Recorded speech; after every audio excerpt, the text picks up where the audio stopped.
Hi, Ginger. How are you this year? This year, that's a loaded question to ask. Today, I'm feeling good at least. Well, I'll take a day. A day's good. Day's better than nothing. Yeah, one day at a time sometimes. It has been fun to find out that out of 114 packages I mailed last month, 37 of them so far did not arrive at destination, which is an atrocious completion record, United States Postal Service.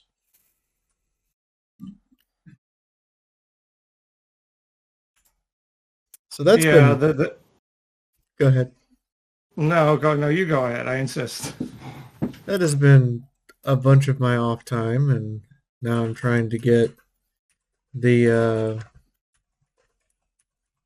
the books written at the same time. Really hard to motivate yourself to write when you have to fill out one of those United States Postal Mail Recovery Center forms. I'm going to be honest. Oh, yeah, filling out forms will kill anyone's artistic motivation no matter what.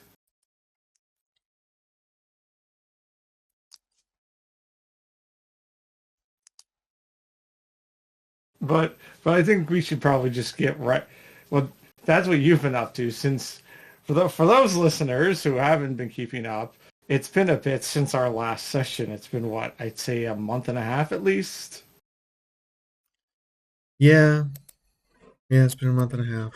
It's Yeah, been lots longer since I happened. actually managed to get them up, but that's because December destroyed me.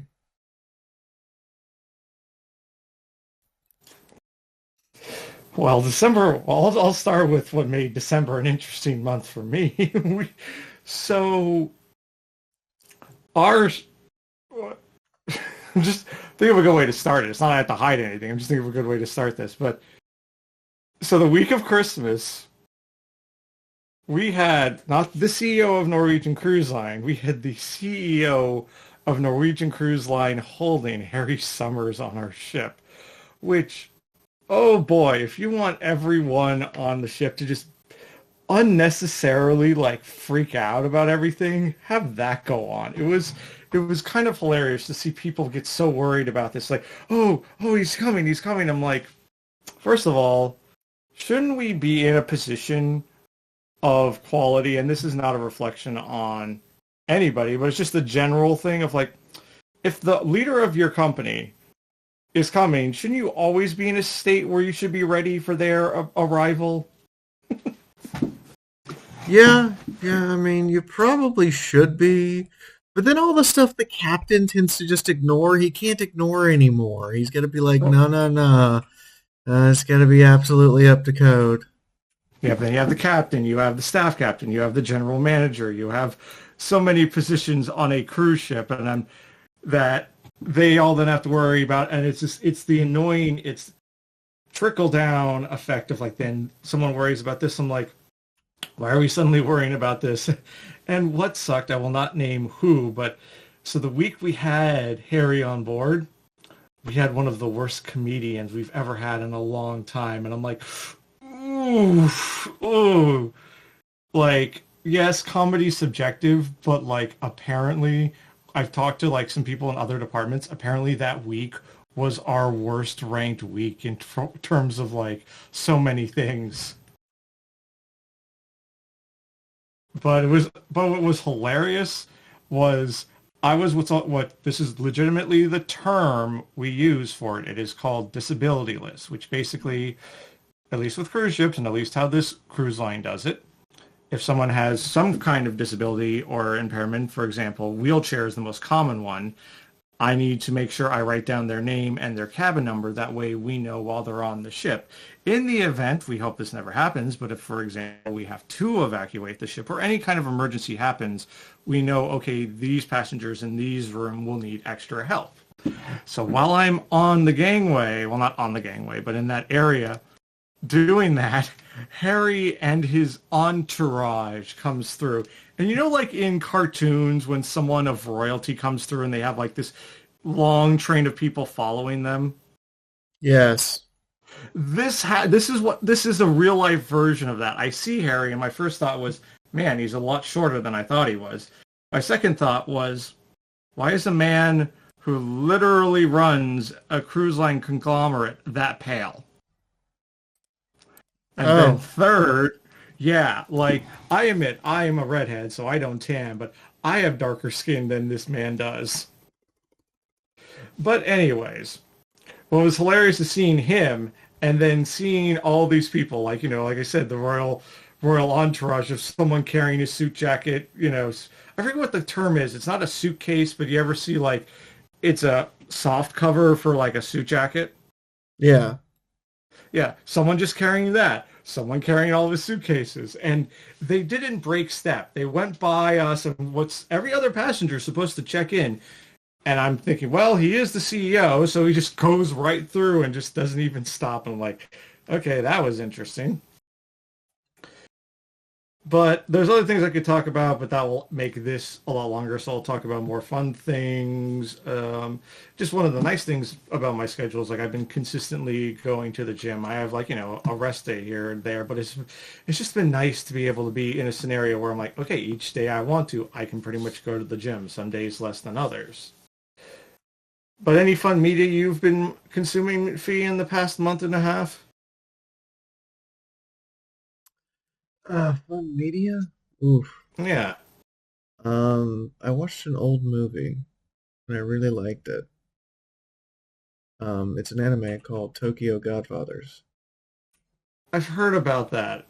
I think I know what that is, but give a brief description. Well, apparently it's the last thing one of Miyazaki's students, or one of his, I guess you would still call it a student if you mentored them, but they graduated from you, wouldn't you? Yeah, there's a term for it. It's not student, yes, but Protege. like, yeah, protege. That feels like a more relevant term for this. Well, it was the last thing one of his proteges worked on before he passed away. Um, I genuinely enjoyed it. Like, the anime is about a bunch of homeless people. Yep, I have One the same. Go on, go on. Yep, that was one I was thinking of. one homeless man who gambled away everything and his wife kicked him out. A homeless girl who um had an abusive relationship with her parents and wound up stabbing one of them. Both of them actually. Now that I think about it, and then she ran out.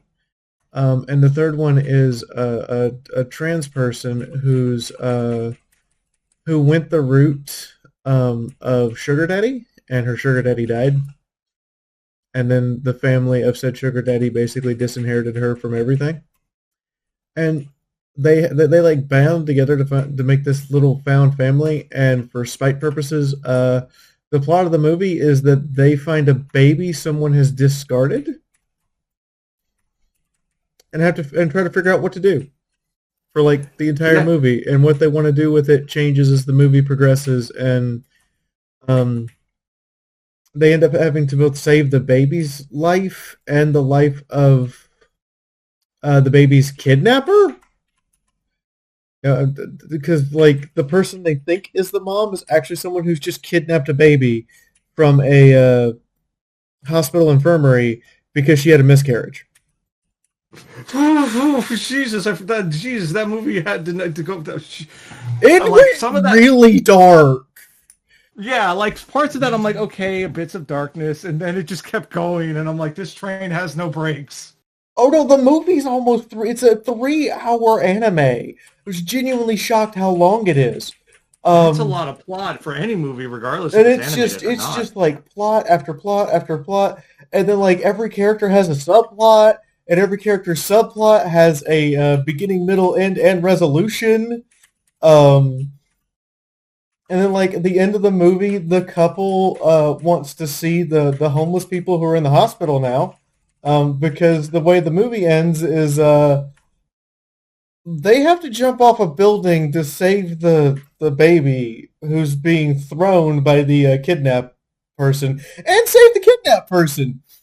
And by some divine miracle, a gust of wind through the city street blows the banner one of them is holding onto up into the air just enough that she only breaks her leg instead of splatting on the street. Yeah, and turning into marinara sauce. Um, but no, they have all sorts of injuries at the end of it. And so they're in the hospital. But the couple who the baby actually belongs to comes in and makes the three of them official godparents to the child That with like explains legal that documentation because they that basically explains the were the title. child's parents for like the first week of the child's life. Um, and then the twist at the end of the movie, and I find this just so funny. The twist at the end of the movie is that one of a person they ran into midway through the movie, he he died from old age. But he had a bunch of money and lottery tickets he'd been saving up to try to get more money to give to his daughter. Um, well, one of the lottery tickets that they still have on their person is the winning ticket for 1 billion yen, which is about 150 million US dollars. I forget. Is this because this is the bit about Japanese culture I don't know. Japan has lotteries. Like I know they have lottery like things, but Yeah, they have versions of lottery. Oh, they have so they have I want to call it regional, and that's not correct. Provincial lottery and a national lottery. oh, okay. And they do a pull from the national lottery once a month. Whew. Now, Fee, this is going to be a weird one. You ever? Oh man, I forget the name of the movie where it's not the book club, but it's like a woman teaches a bunch of inner city troubled youths about books. But there's one scene where they then jump to kind of, for lack of a better term, the advanced or the gifted class. But it's a class full of white people and one black person, and she has a comment saying, "Oh, great, this is a I'm the one black person here. Now they're going to ask me a question about a black character." I mentioned that to then ask you about this to be like, okay, Fee, how did you feel when with the representation of the trans character? Because I went to a panel Okay, once where so there so yeah, go ahead. the trans character is something straight out of Paris is Burning, um, and it's not atypical. It's someone who used um, it's someone who genuinely found love in a person who was also became their sugar daddy, from the perspective of like I don't want to say a drag house, but it's effectively the same thing. You all live in a house together. You perform drag and burlesque shows as your primary means of income until you can find someone who you see as a regular who eventually, you go on a date with and you two are compatible, and then the regular just decides that he doesn't want you to have to perform in shows anymore, or she doesn't want you to perform in shows anymore. That's kind of the life that they live. And only about 1 in 3 of them will ever find that regular who can take them in and they live a life with. So, as far as like what it is the most, I want to say, typical image you would have of a trans person. Um, because they're obviously interrupt this transition because they're homeless, they can't afford the hormones. Um, their voice isn't quite right. So they come off as androgynous. Their appearance isn't quite right, and now they've gotten older, which has made their because of the lack of hormones, made their appearance worse. Um, it's kind of the state that I would say a trans person is most afraid of. To become older and homeless and without the means for even keeping your hormones so that you can have most of your sanity still and have most of your faculties. Because, to be honest, for me, even right now when I'm having to wait for um, I'm sorry, everyone who came here for Warhammer. You're gonna have about 20 minutes of just me just being pouring my soul out for a second. Well, no, to defend you, Fee. At this point, if someone has stumbled upon this, sorry, you're gonna have to deal with this. Secondly, Fee, no, if they're also your fan base, they somewhat know part of your story, so they can But deal with it. If like, not, if yeah, you go on. really, if just remind everybody, I've learned how to put the things in the description. If you want to skip to the Warhammer stuff, you can. Um, but like, even right now, me having to switch to gray market hormones, not necessarily because of financial issues, but because of the current government. So having to switch back to gray market hormones is terrifying because it takes up to 20 days to get them, and during those 20 days, I have to kind of sit here and um, just hope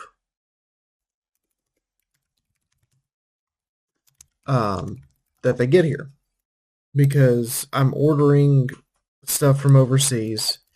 I'm subject to the customs office. And if the customs office catches on or opens the package, sees what's in it, and decides that I'm not allowed to have it, then I'm in trouble. Now the odds of that happening are astronomically low, but it's a fear. And this is where, hey, guess what, everyone listening, if you want a non-political podcast, you've come to the wrong place. It I should not used to be be yeah, completely apolitical. I'm not allowed to be anymore because my existence is threatened which it shouldn't directly. be. And also, secondly, to anyone who voted for Trump this time, fuck you, fuck you. That meant you voted for a homophobic, fascist, every single isms that exist. You I'm by not. casting that vote. Hold That's on. my No, no, no, opinion. I'm not. okay, look. I have negative opinions of them too, but I don't think this is the time or place to do that sort of thing. When it not to get into an argument fee. When is the time or place to get into this? Not a long discussion, but we're in times where they In their we face. yeah in their face. Straight But up. Like, yeah, we should not be. What's frustrating is we should not be having this discussion. People should have made the right choice. It was the most fucking clear choice. You pick a dictator, or everyone went, oh well, she was this, she was that. Yeah, she wasn't a fucking fascist. And let's now move on from this conversation. Not to put so, down, because I know if we so, keep so, talking, this will go. and Yes. to answer everyone's question about this worry, my hormones just left Zurich, um, uh, 12 hours ago. They will arrive in New York tomorrow afternoon. They're on a plane right now. Um, it is what it is. I can't do anything else but just wait. Even then, it might arrive, and the customs office might have to have me send ID or something. They might just ignore it and send it on through because it doesn't have anything that's like it declares on the outside of the package what it is.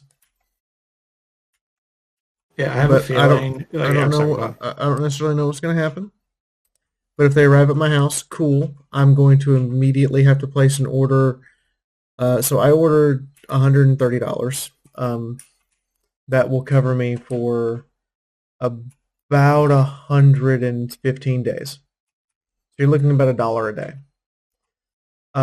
But once they arrive at my house, I'm immediately going to place an order for 1,000.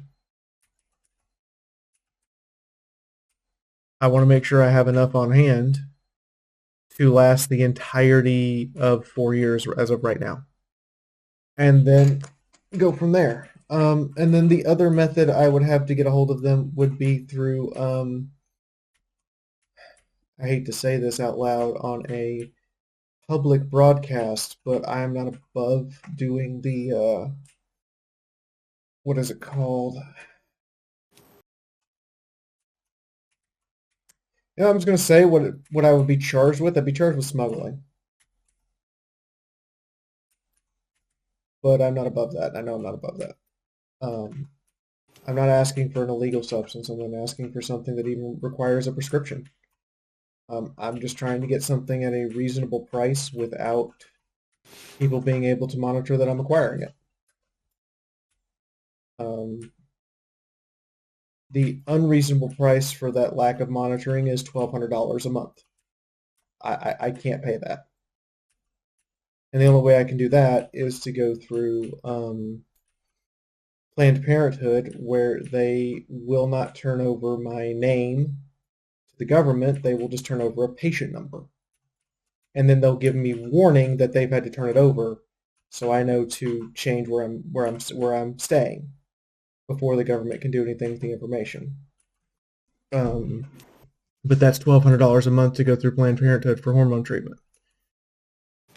I have, since the last time we recorded this podcast, been on the phone with 27 people doing suicide intervention.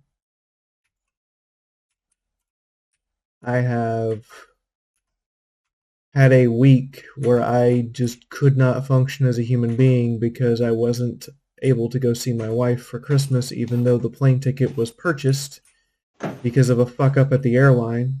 And the person who gave me the money at Ciderfest to go see my wife, I am so sorry, but British Airways has found a way to weasel that money so they get to keep it and don't have to provide me with a flight.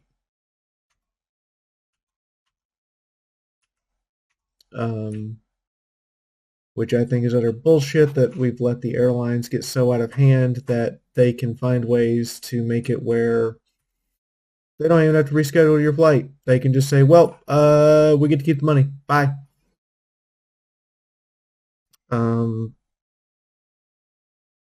Yeah. That's my life right now. I'm trying to keep a continuous $5,000 in my accounts. I'm keeping my accounts registered to someone else at the moment. I have full access and everything, but the primary account holder does not show my name. I couldn't think of a better Patreon blog than right now. I am fully ready to, if necessary, within 6 hours, I would be outside the United States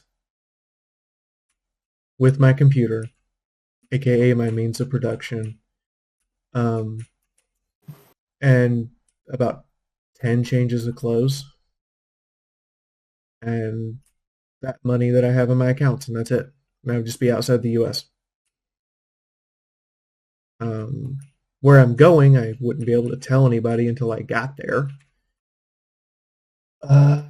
I have had one of my friends also already have their passport confiscated because they put in a request to have the gender marker changed, and it was confiscated when they put in the request yesterday and not given back to them.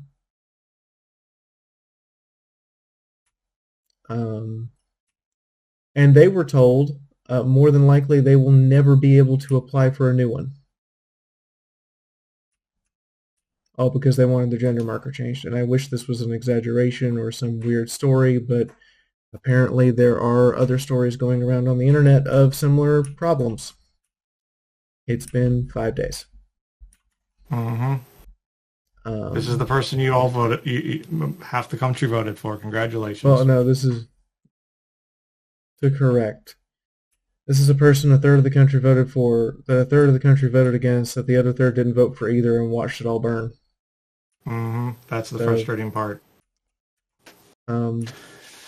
This is me straight up telling you that I can do my best to try to pretend everything's okay as much as possible. But I'm at the point where I don't think I want to go to the grocery store in person. And next week I'm supposed to go to Texas.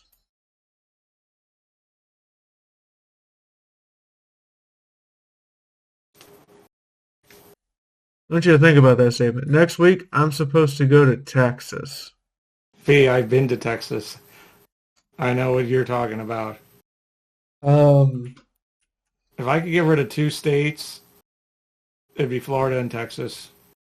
I'm going to be wearing a chest binder and walking onto the plane and pretending to be a boy.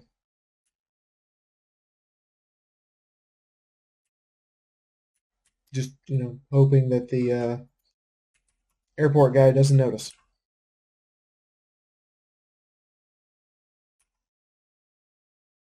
Not an exaggeration. I know it's not. And I'm talking to the concierge every single day to make sure that it's still safe for me to come. I never thought a convention in Texas would probably be the last one I'd be able to come to in person. It was interesting to kind of.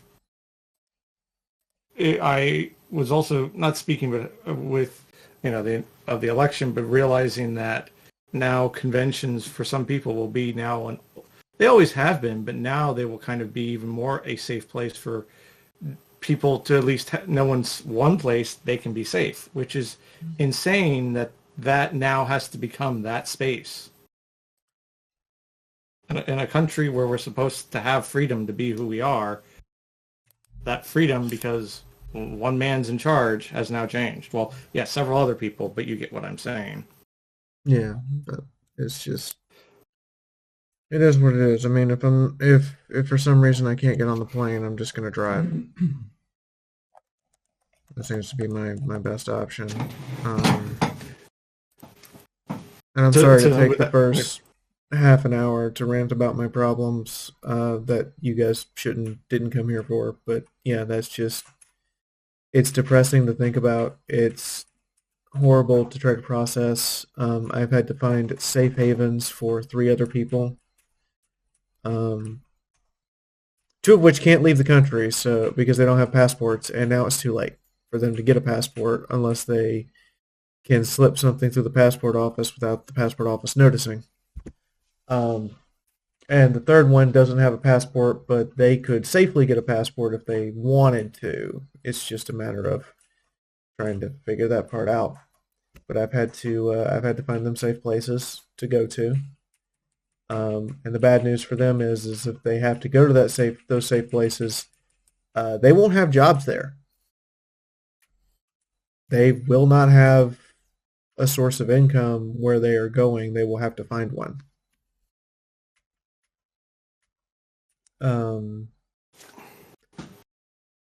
And this is my life right now. And yeah. I mean, there's a collection of people I haven't heard from. I don't know if they're okay. I have no way of knowing if they're okay.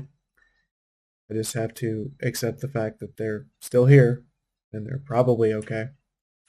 But and there are some, I have no way of knowing. Which is always stressful because there's even people, even in not stressful times, that I also know where I'm like, I just haven't heard from them. I have a friend who I haven't heard for in a long time. I'm assuming he's perfectly fine, but he just disappears off the face of the earth, and for all I know, they're fine, or for all I know, they're not fine. And there's just some people in life that they just disappear into a void, and no matter what you do, no matter how many times you call them, message them, whatever, they will never reply to you. And that always is a little sad and frustrating from just also a personal sense of like, what, like, was it that bit feeling of like, was it something I did, or is it just you're cutting off communication from everybody? Though, to kind of put a little bit of a thread on this, while mine is nowhere near what you have to deal with, Fee, in my current position, I at least understand the frustration of trying to get prescription medication. I thought when that my doctor told me when for those who don't remember, I'm currently working on a cruise ship in Hawaii. I take a medication for my attention deficit hyper disorder.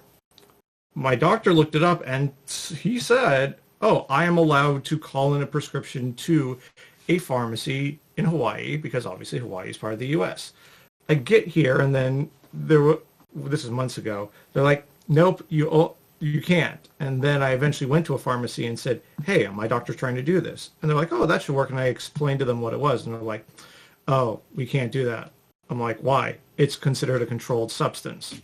So I would have to then find a doctor in Hawaii. And I explained to them, I work on a cruise ship. I don't have time to be able to find a doctor to then do this.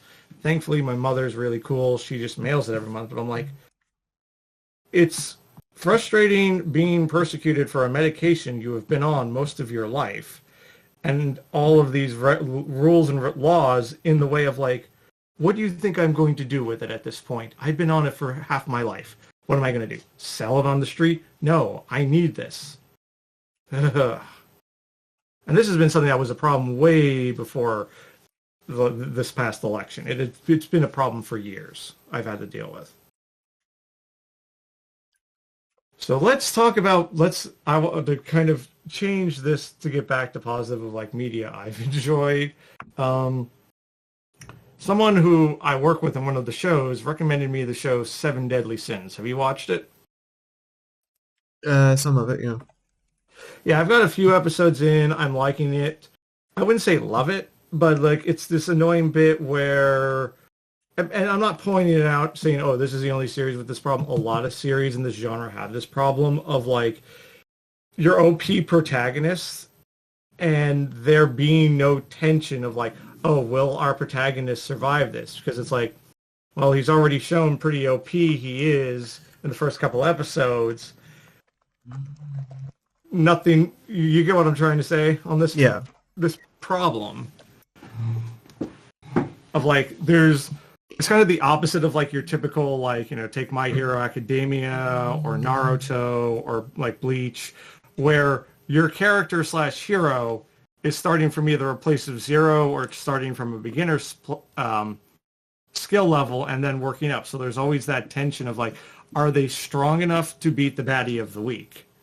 Mm-hmm. With Seven Deadly Sins, so far I'm like, not really that tension there. And so far, all the characters we've been introduced to that are part of the Seven Deadly Sins, it's like, they're almost pretty OP, and like everything they run into just seems to kind of be an annoyance or a hindrance, but not a potential for that. Oh, will they or won't they? Mm-hmm.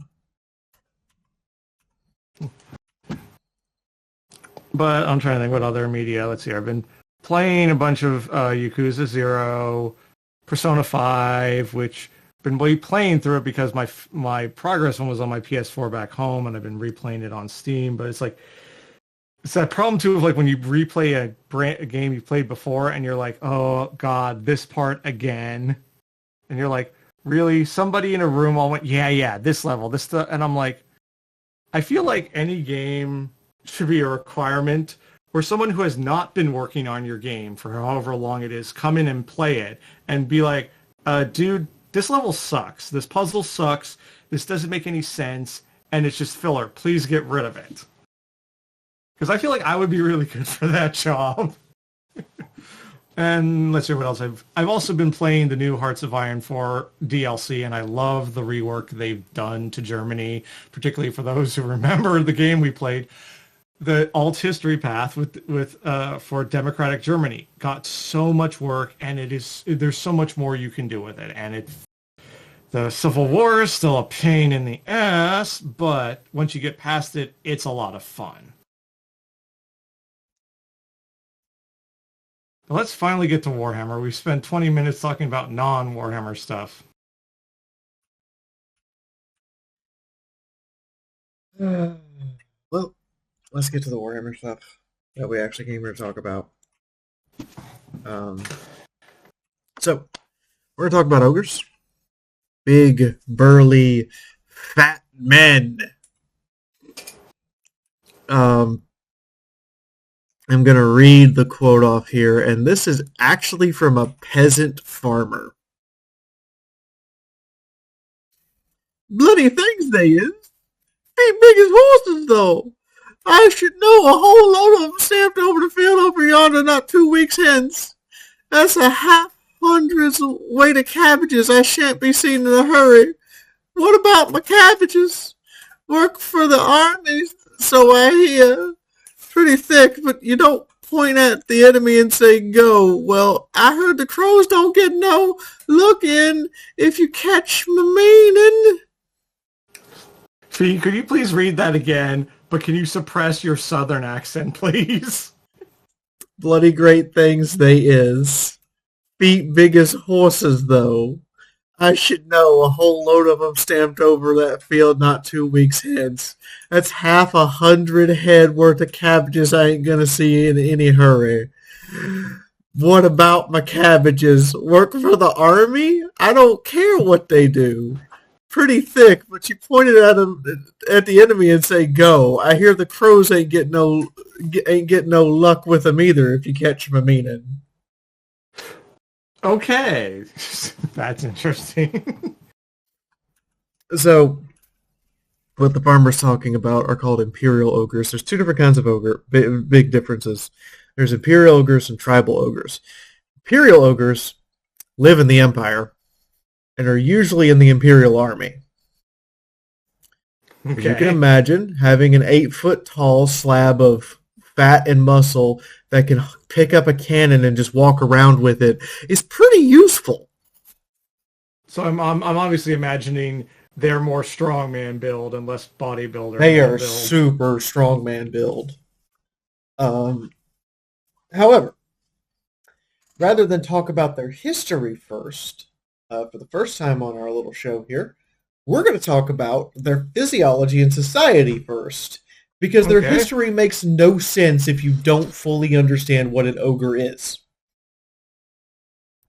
Also, I'm going to cut to the chase on a question. I'm assuming this is going to be another example of Games Workshop not knowing how biology works, and I'm guessing it's an all-male species. We're going to get to that. But oh boy, here we go. Games Workshop avoiding the question of romance. We kind of gotten used to it at this point. I'm going to keep making fun of you, Games Workshop, for that. Till I see an ogre with titties, we're going to keep having an argument. Oh, well, yeah, we've already had the argument on several. Not just romance, but basic biology and sexual reproduction. But go on. Okay, everybody, I promise this is the last thing that's not related to Warhammer I'm going to say. I broke down his executive order that tried to say I don't exist.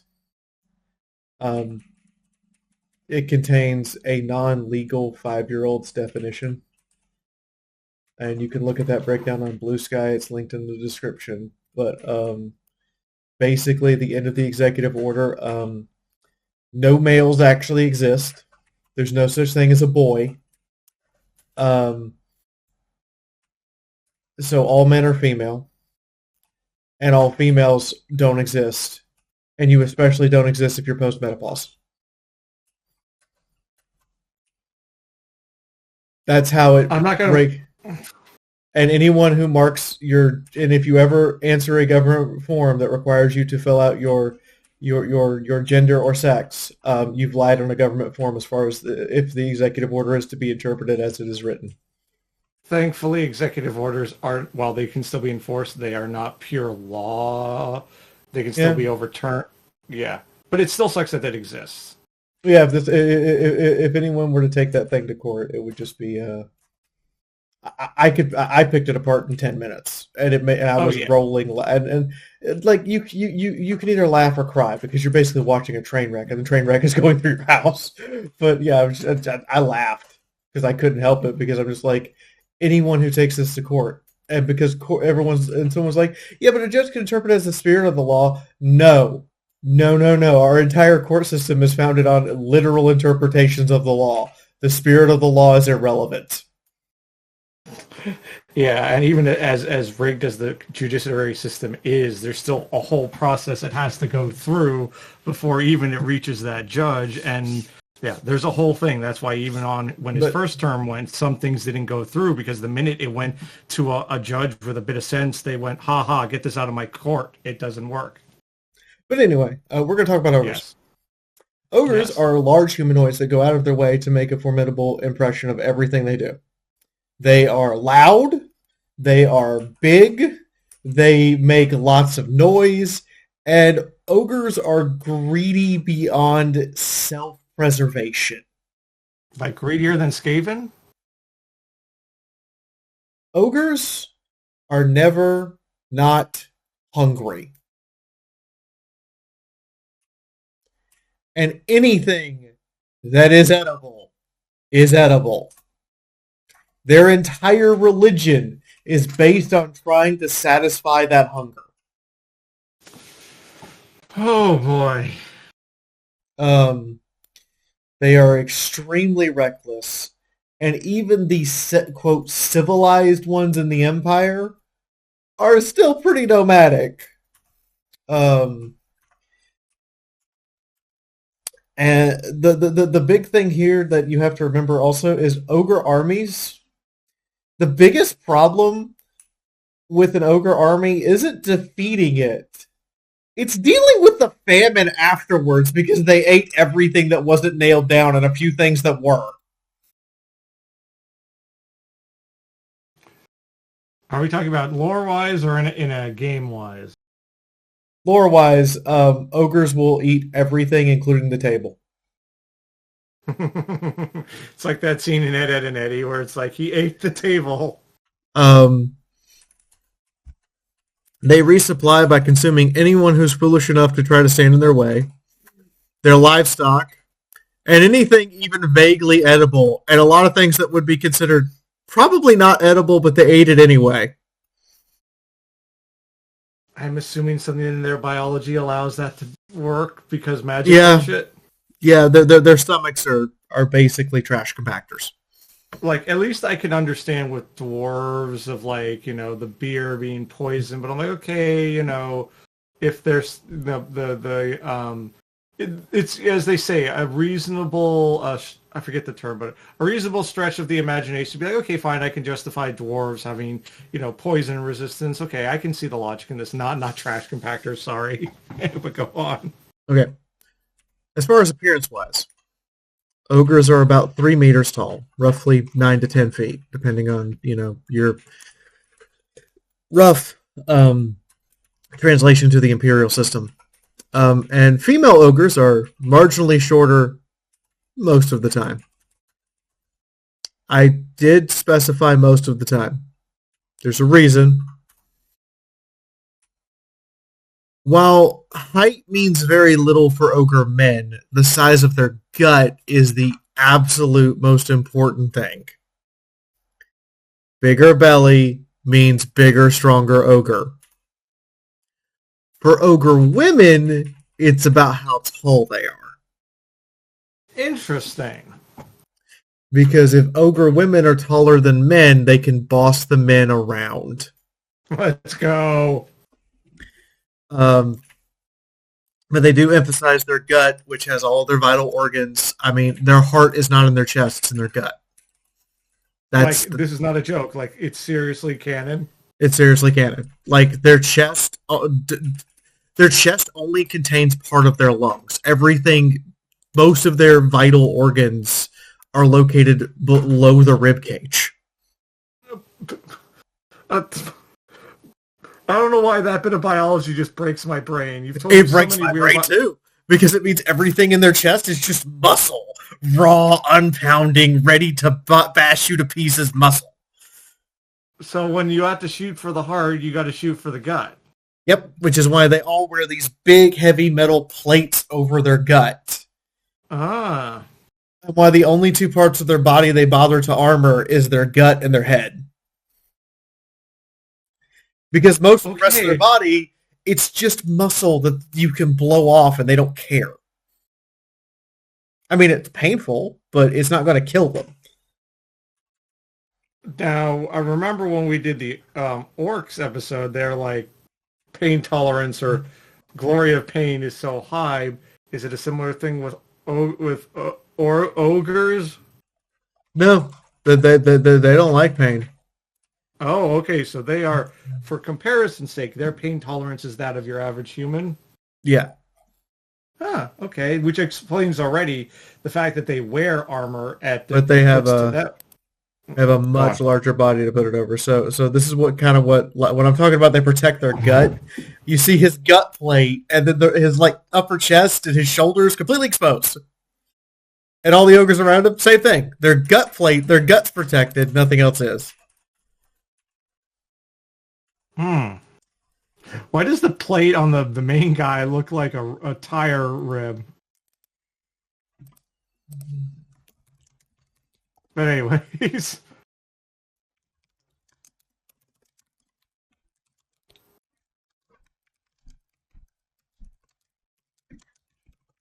So anything else about their biology?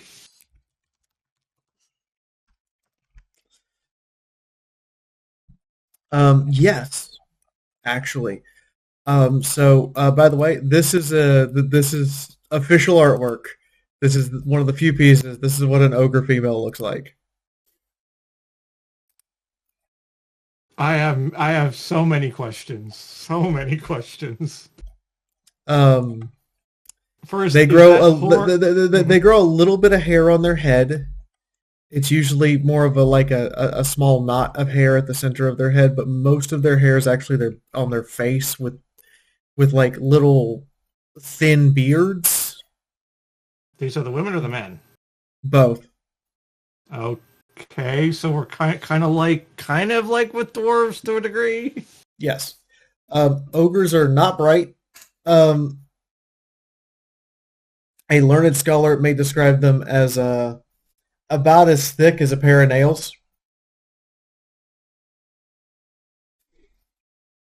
And they may have We talking like old school nails or like nails today? old school nails. Okay, go on.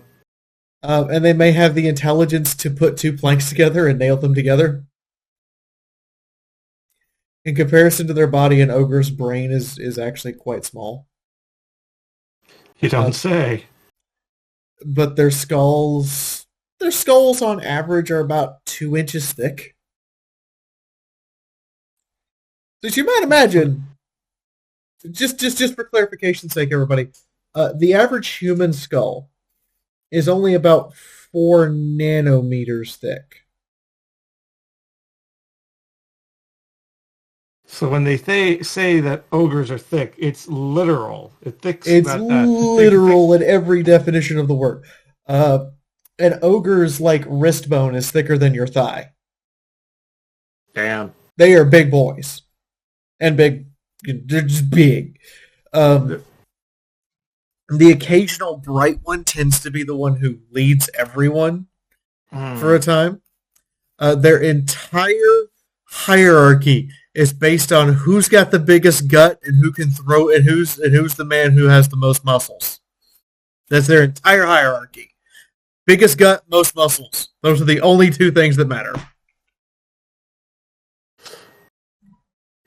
Now, side question, I'm looking at the picture of the woman you sent me.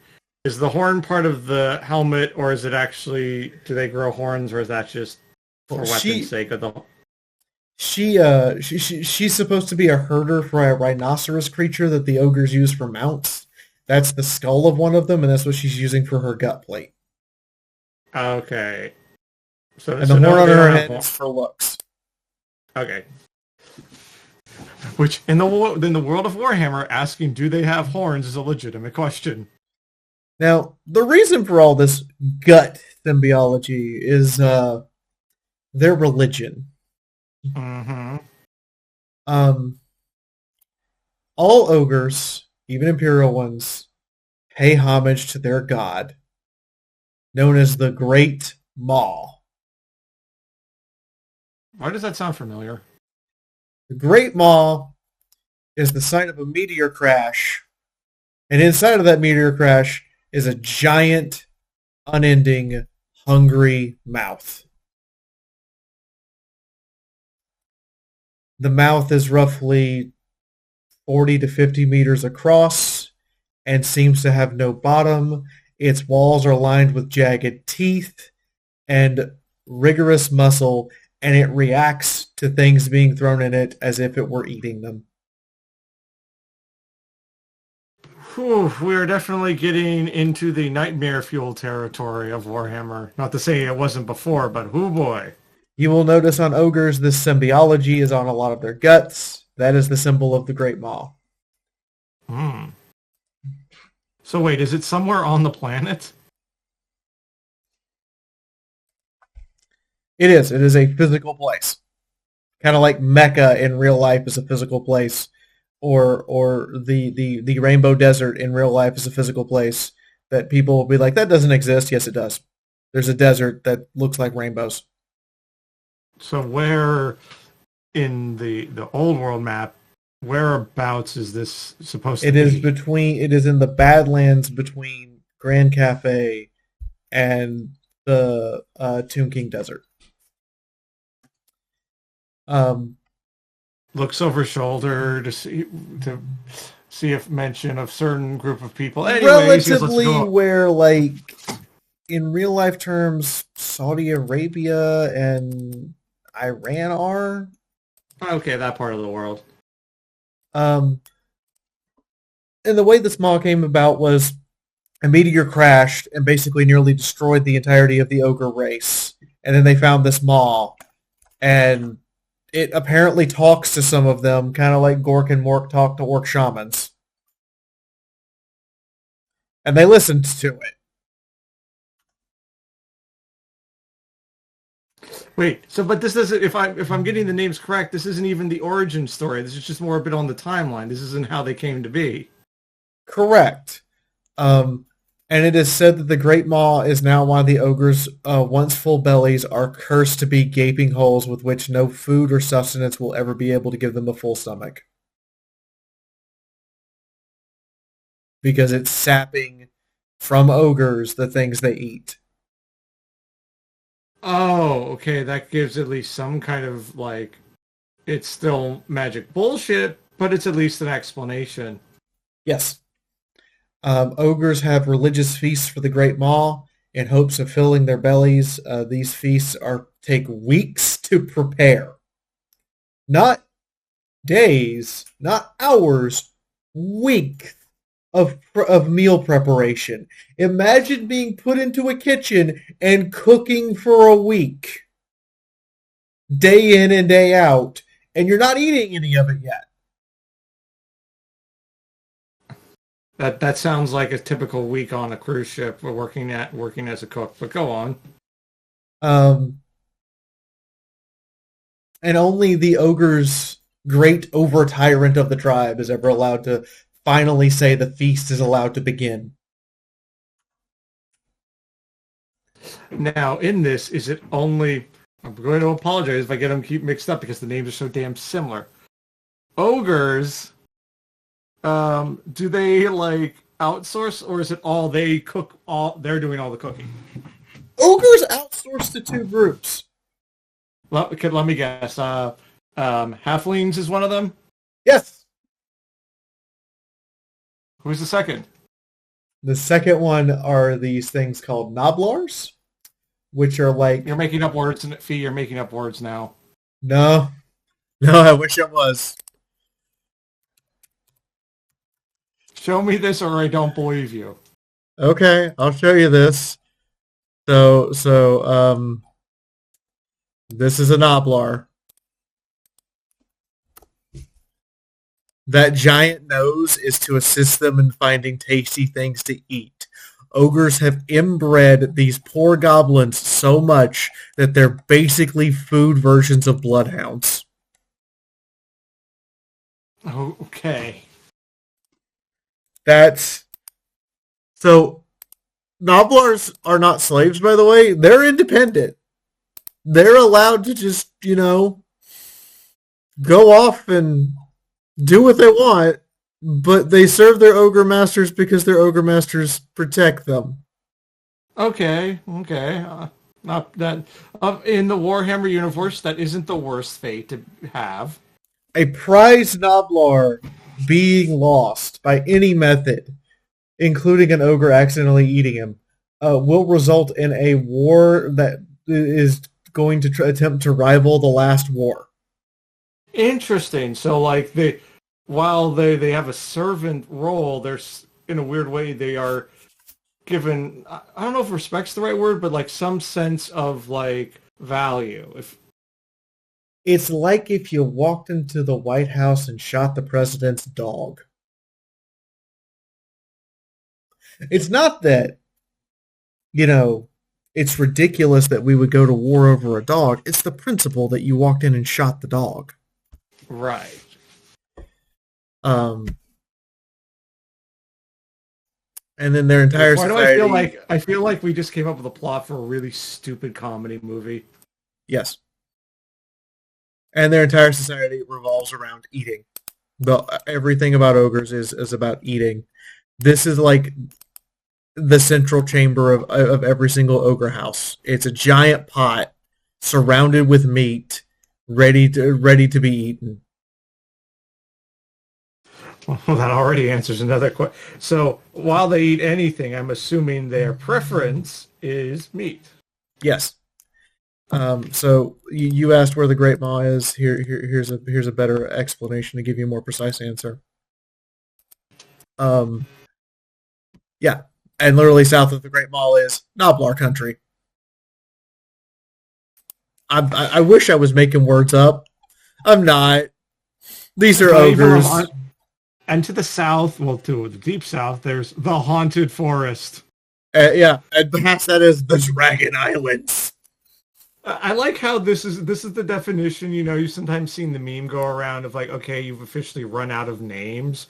This is just the Haunted Forest, the Dragon Isles. I'm like, really, guys? You couldn't have come up with something? See, to me, this is funny because it's like, even now, it's like you're playing an MMO and you can see the progression from like level 5 to the level 50 area, because if you go on the outside in, you're like, Chaos Dwarves, okay, Orks, okay, Ogres, okay, Noblar, Haunted Forest, the Dragon Island. Okay, I can see the level up progression for an adventurer now. It makes sense. I'm assuming the Haunted Forest is haunted. Yes, it's very, very, very, very, very, very, very, very, very haunted and very full of Skaven. At the same time. What? You were just as likely to get ganked by a Skaven as you are to get the life sucked out of you by a Siren.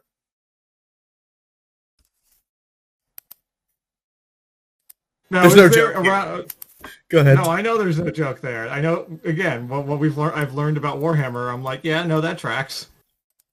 So we're going to talk about now their actual history for a moment, and then I'm going to get into the other shenanigans with them. But first and foremost, it's time for sponsorship. Have you ever wanted to save money at checkout online? Oh boy, would I ever, because I shop online all the time. Well, I'd like to welcome you to use Molasses. It's a free online browser extension that paid me a boatload of money to say stuff about it that I have no idea where they're getting their money from to pay me. But they'll find all the discounts for you. And if they don't find any, it's free. What do you care?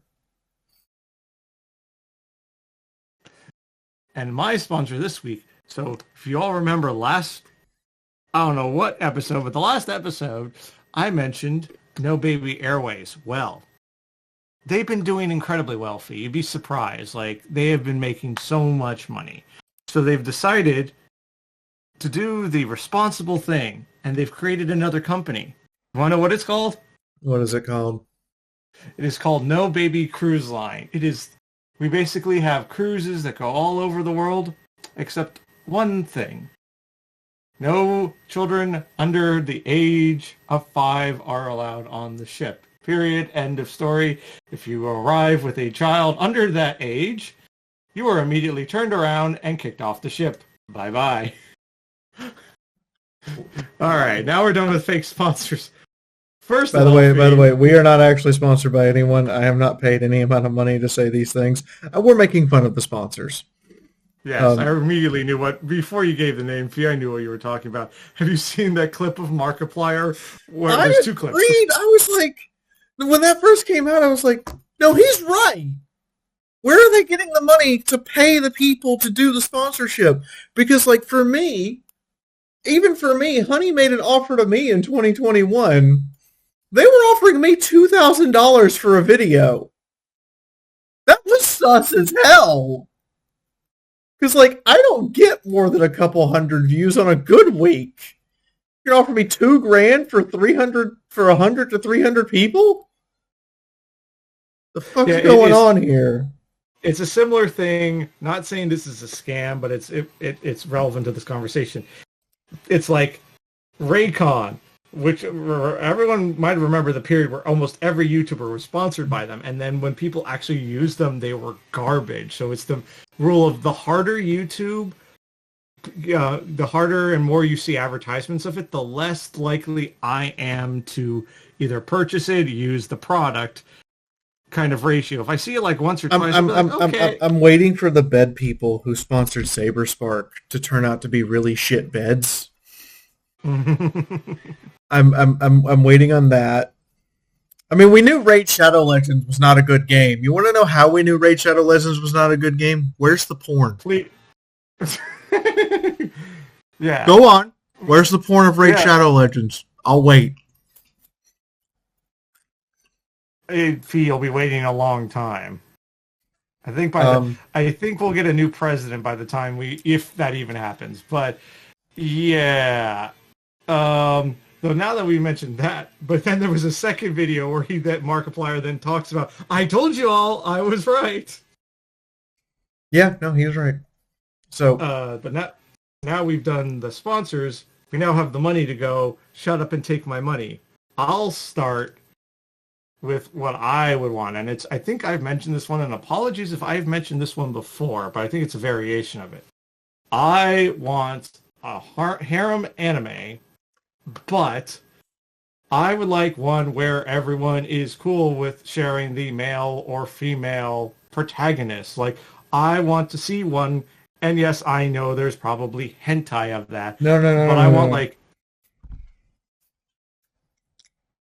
what? I want a harem anime where they're all a part of multiple harems, and you have to try to keep up with who's in whose harem.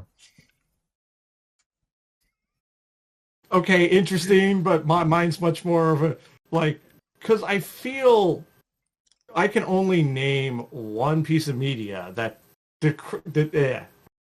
depicts polygamous relationships, and I think that's Big Love. I'm sure it's been depicted elsewhere, but, like, I just feel it's just one of those things that I feel, yes, now the more open side of me is like, hey, that'd be an interesting one because there's such interesting dynamics. But I'm like, I also feel from the, lowest common denominator, I feel like in theory that would also be make for some interesting TV as well. Okay. But I'm going to want for Shut Up and Take My Money, since we're going with anime this week. And I might get yelled at for this one. I want a Gundam series that doesn't have a Gundam. I want it to just be the frontline grunt suits in a Battlestar Galactica-esque scenario where they have to come all the way from freaking Mars and get these, and they're not on like some super advanced ship like a white base or anything. No, they're on a grunt Salamis, and their mobile suits aren't even like a mobile suit bay. They're just attached to the outside like they show at the end of the original series, with the mobile suits being attached to the outside at the Battle of Abaku. I just want to see like basic grunt suits, and by the time they get to Earth, these basic grunt suits have been like hodgepodge Frankenstein with all of the stuff they've been fighting to like create like these weird abominations with like a Zaku arm and like a Dom legs, and the rest of it looks like it belongs in a gym. And I even wanted to go so far as to have like one of the pilots who, if you're a Gundam fan, you know Operation British is, where they basically dropped a colony on Earth. I want one of the pilots to be like someone who's like, I didn't know we were going to do that. I regret it. Please let me fight the Zeon because they're evil. And just like the full-on redemption arc for this person. And it'd be like, there are 4 pilots, and every episode focuses on a different pilot, instead of it always being like one main character. Yeah, which from what I can tell, even with the Gundam series where there's a lot of characters, there's always like, here's who we're focusing on. Like, I'm sure you want something like a la Bakuno / Durarara, where you have multiple main characters and kind of the timeline jumps around to each one, or whether it be in chronological order, but that idea.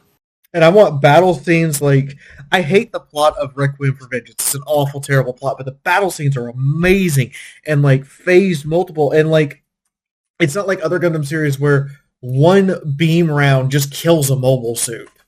No, you have to tear it apart. And it shows that, these are actual viable battlefield weapons because one penetration doesn't mean it's destroyed. Yeah, I always enjoyed any Gundam series, at least the ones I watched through, where it wasn't whether it be, the hero mech or, the grunt one where it's like, no, unless you are hitting this thing with an atomic bomb, you've got to hit it a couple of times for it to go down or even be damaged. Because it's like, to give a real life comparison, like, unless you drop an atomic, a huge bomb on any kind of tank, it's going to take some hits before, like, even if we go all the way back to World War II, like, even if you had an anti-tank round, you had to hit it with a couple before it went down. Yeah, even like modern tanks where people are like, oh, it's Russian turret toss. You're right, it's Russian turret toss with an incredibly specialized weapon that's incredibly expensive and requires significant amount of training to use properly. If we just fire, armor penetrating sabos at a tank, the first one knocks it out. You still got to usually put another one in to blow the turret. And if you're looking at like an Abrams, for instance, no, distinctly speaking, you have to at least hit that tank 3 times to completely kill it, or it can be recovered and repaired. You've got to hit it once to get the crew in the turret, once to get the driver, and then you got to hit it again to blow the ammo, and you might have to hit it one more time to blow the engine. That's why I forget if it was the Tiger or the Panther on the German side in World War II, where they knew that the the enemies would try and take it. So literally, there was a procedure where if they knew they were going to lose, they'd hit the equivalent of a self-destruct button, so that the enemy couldn't recover the tank. Yeah, no, the Tiger had that, and then the Russians adopted it for the Joseph Stalin series of tanks. And there was a point, very late war, where it was considered for the Americans for their incoming Pershings, because the Pershing was considered the most advanced tank we'd ever built, and we definitely didn't want anybody else to get a hold of it. If you want to know what a Pershing actually did, go look at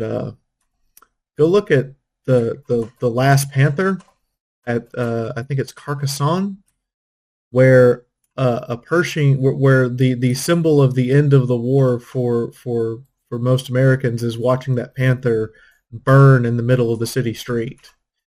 Because that thing is. But yeah, but like getting back to the mobile suit thing, I want to see suits get torn apart very slowly. And seeing it in Requiem for Vengeance, I'm like, yes, this is how a mech would function on a battlefield and be viable. You hit it in the chest. Okay, cool. Its arm might go limp, but then they can bypass the problem and the arm comes back online. Or you blow its weapon up, it pulls out another one. Or you've hammered into it over and over again, maybe knocked it down a couple times, hit it with your giant heat hawk twice, and that gem still isn't dead.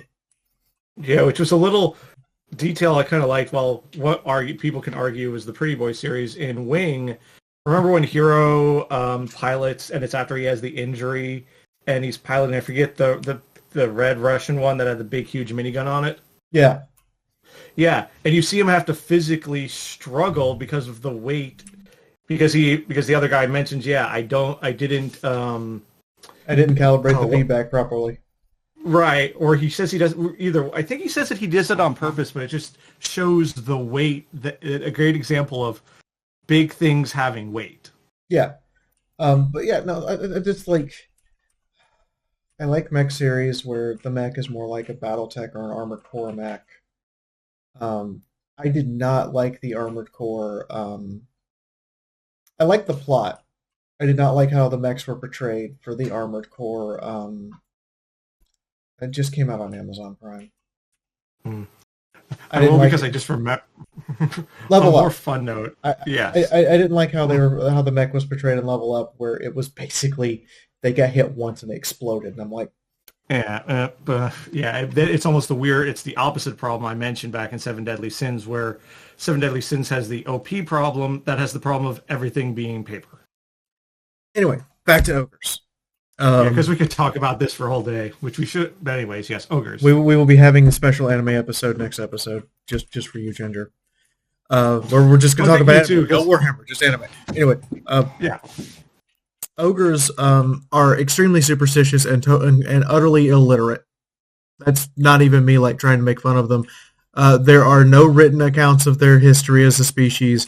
All information is passed by word of mouth and ancient cave paintings, and they have no ability. Like, the smartest imperial ogre might be able to write his name.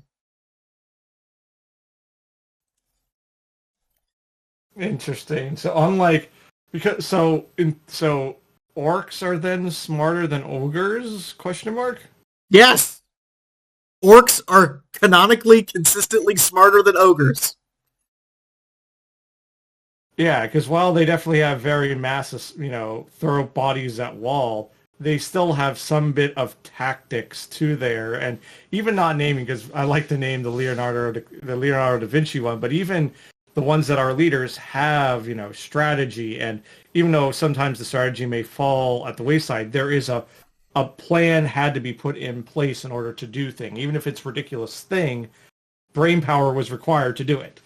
So it is believed that the plan from the old ones, the mysterious beings who shaped this world, made ogres originally to join the fight against chaos.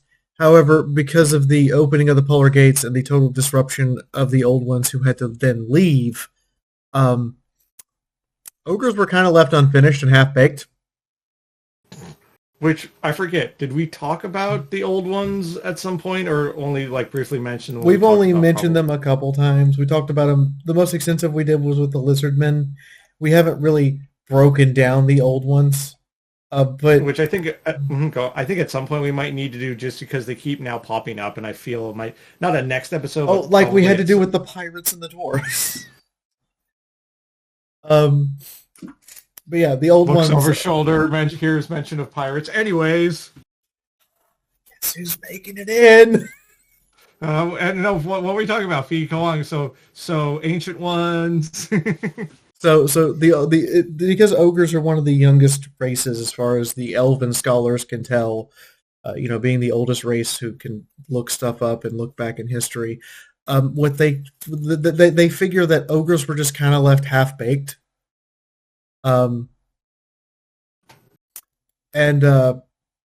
Human scholars in Null kind of sort of think that ogres might be related to halflings. What? Yeah, I can't really piece that one together myself. Like, I've been trying to read up on it and nail it down, but there's no, I'm like, how is a 9-foot tall eating machine related to the best cooks who are 2 feet tall? 2 feet tall, and there's not enough. That's one of those, you ever see those videos where it's top 10 theories? I'm like, that are bogus. This is one of those. I'm like, no. This would go into a bogus theory video, because I cannot see beyond. Oh, they both like food, but I'm like, no. Even that similarity breaks down, because halflings are they love food, but it's food of high quality. They aspire to make everything a Michelin star meal, while ogres are just consume. There's a big difference between those. The similarities are that they are both resistant to chaos to an extreme degree. They both like eating far too much, and I'm just like that's the weirdest conspiracy theories I've ever heard, and I have to deal with flat earthers. By the way, not even Warhammer's world is flat.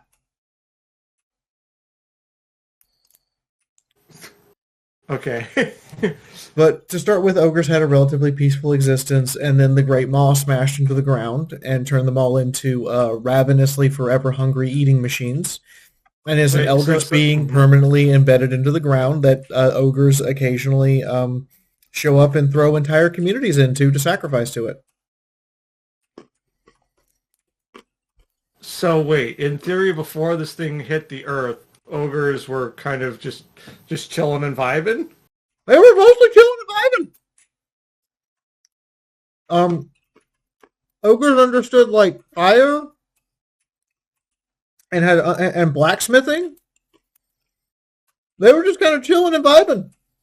Are there any stories that actually have it pre-comet hitting the Earth? Because now I'm actually it goes to the same category with the Skaven, where I'm like, sometimes where it's like that one paragraph where it mentions, that under the quote unquote bad Skaven, the ones who actually are trying to help. Oh, what is it? I keep forgetting the name of where they're actually trying to do good.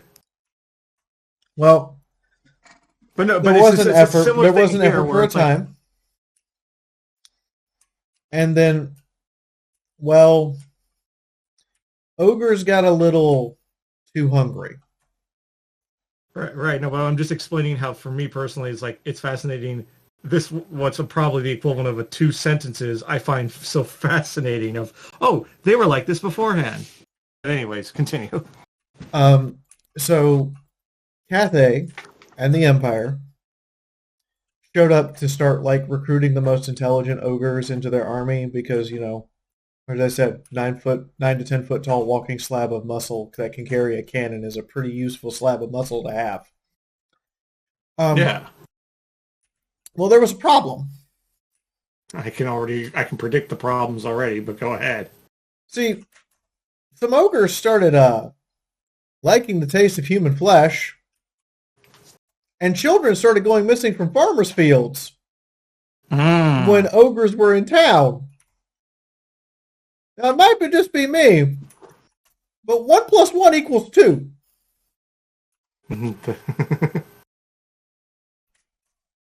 After this, the Great Maw crashed into the earth, and ogres found they couldn't enter Grand Cathay anymore, so they went west. And that's why they're an imperial problem constantly. During this period, ogres resorted to rampant cannibalism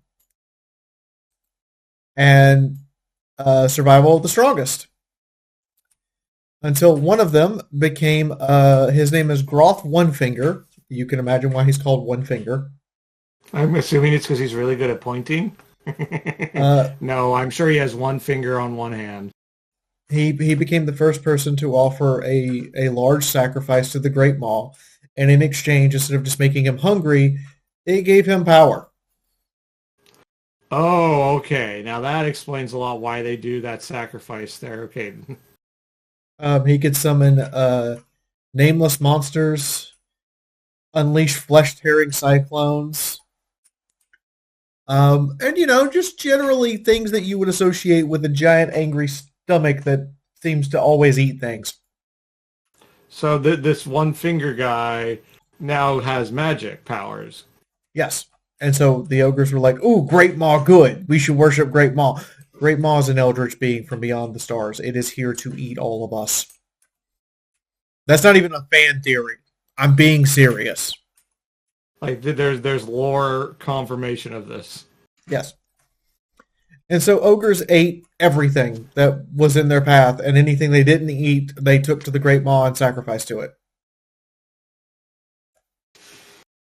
And they ran into a race that is no longer in existence, and you can imagine why they don't exist anymore. This race is called the Sky Titans. Now, Sky Titans, the way they are described, because we have no pictures of them. Oh, there's no pictures even that was made by Games Workshop or lore? Nothing was ever made by Games Workshop as pictures for these because they were basically written into existence for ogre lore, and then the ogres ate them.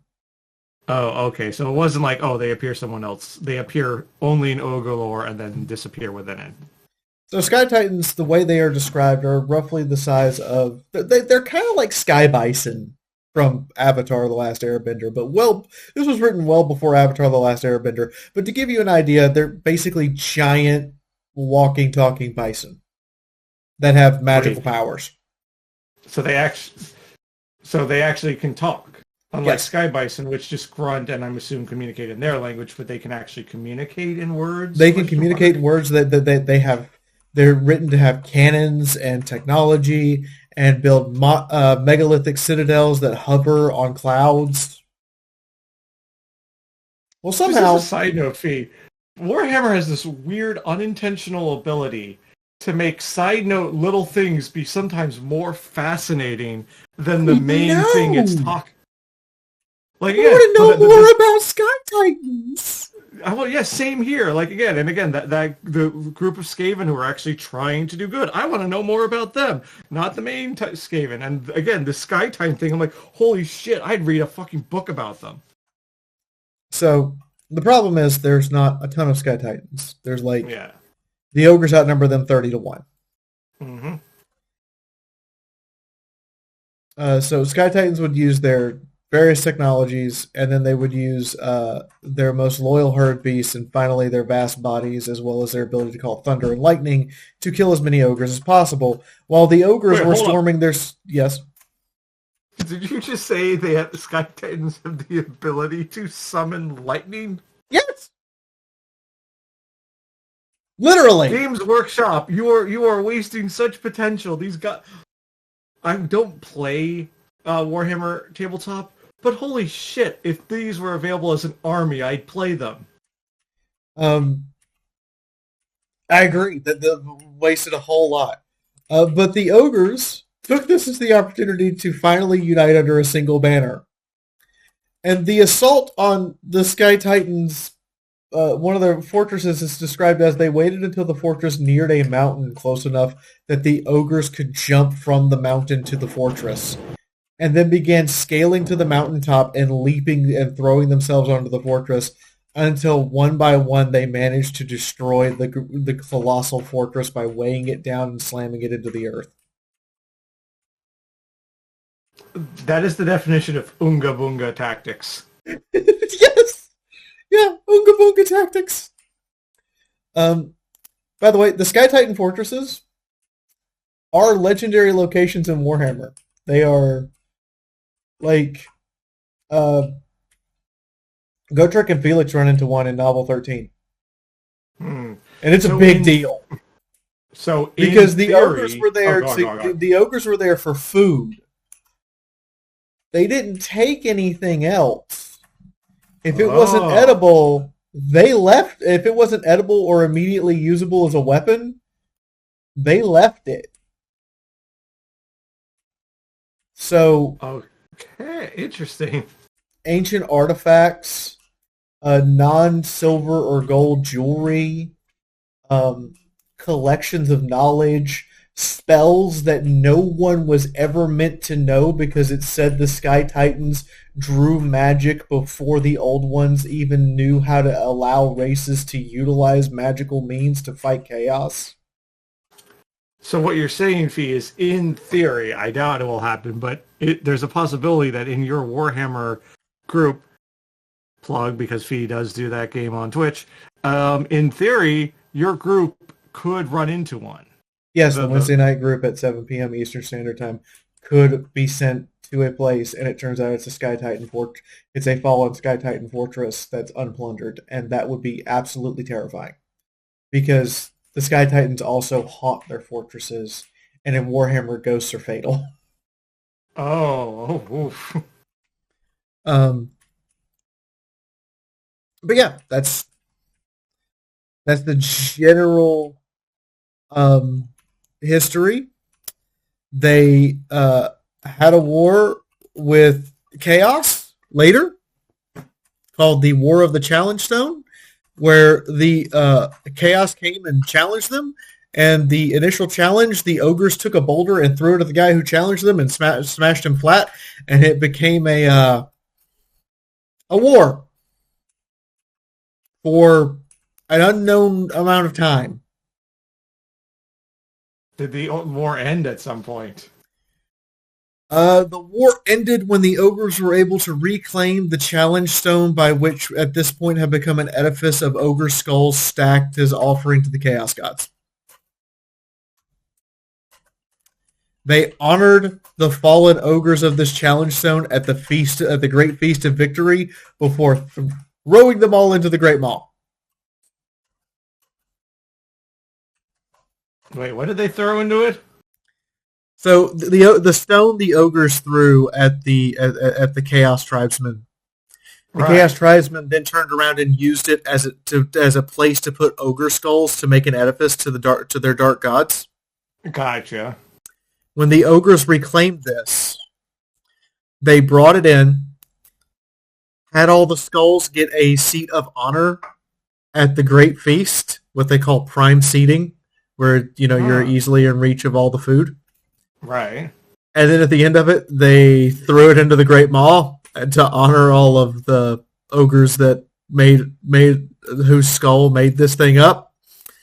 And yeah, Which which is again as weird as kind of it's interesting how well, the ogres are Oonga Boonga. There's still honor in the Oonga Boonga. and then they kept the stone itself. They threw all the skulls into the Great Maw to honor the ogres, but they kept the stone itself. And any time that you're a great big rememberable ogre, your skull gets put on the challenge stone.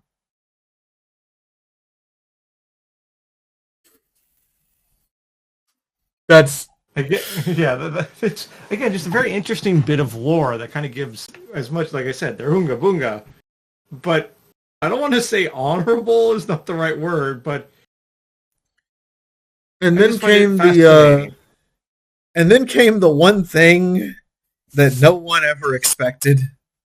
What, the Spanish Inquisition? So I'm gonna say a species to you, and I want you to understand.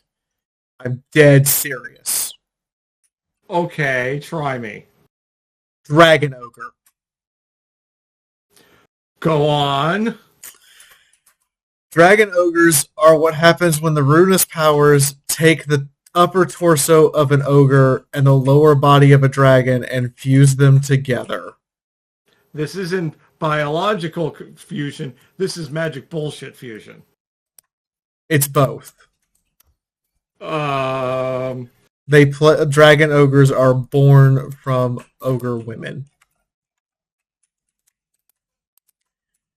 The chaos gods doing Oonga Boonga things, doing Oonga Boonga magic thing to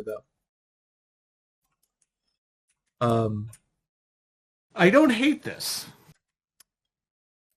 So, yeah, that's what it looks like.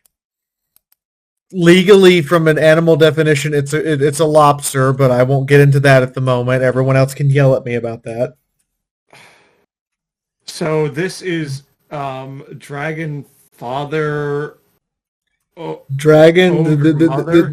This is Ogre Mother and Dragon are hit with Chaos Bolt. Ogre Mother now pregnant with Dragon Ogre.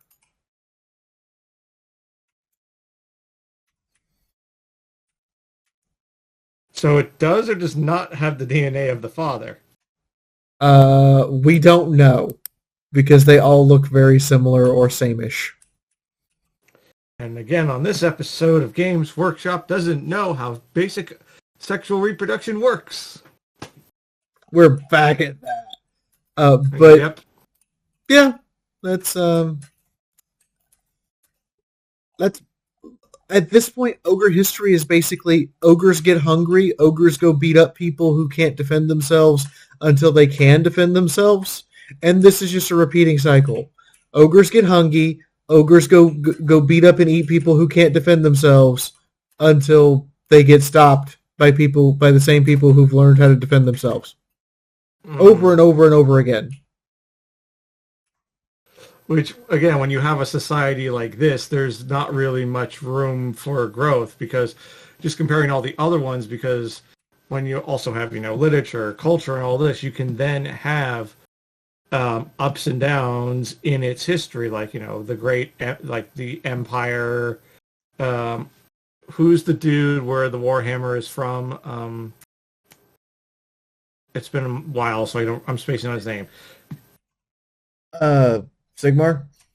Yeah, you have Sigmar, so you have all that story of him coming to rise of power, and then the everyone following after him. So you have these ups and downs of your great emperors, and then your not so good ones. But you have this kind of history because someone else is quote unquote in charge, or there's a collective group of people leading where this culture will go.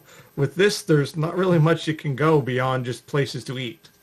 So to give you an idea of the ogre mentality, I'm going to read a quote. A great bonfire amidst the dreaded hall of the dwarves, the one hall known as Carrick Azorn. The ogres had won. They roasted dwarves and their herd animals, while swilling entire barrelfuls of oil. They allowed all the remaining beardies to leave, for the feast was on.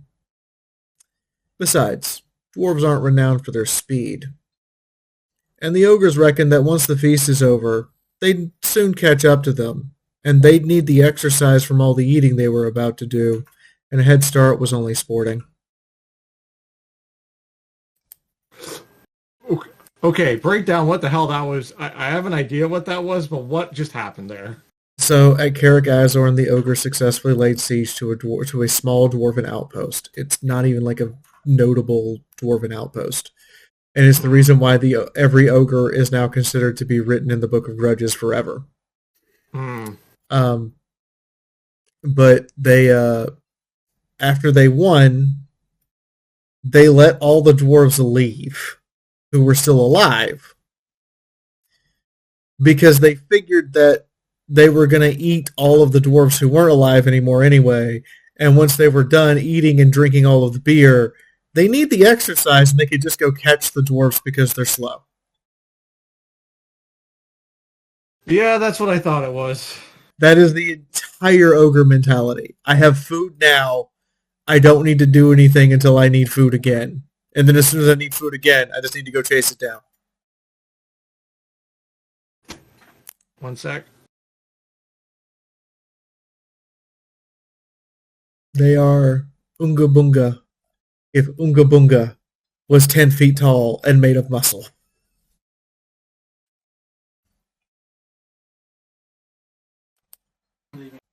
Oh, sorry, say that last bit again. They are Unga Bunga if Unga Bunga was 10 feet tall, made of pure muscle, and always hungry.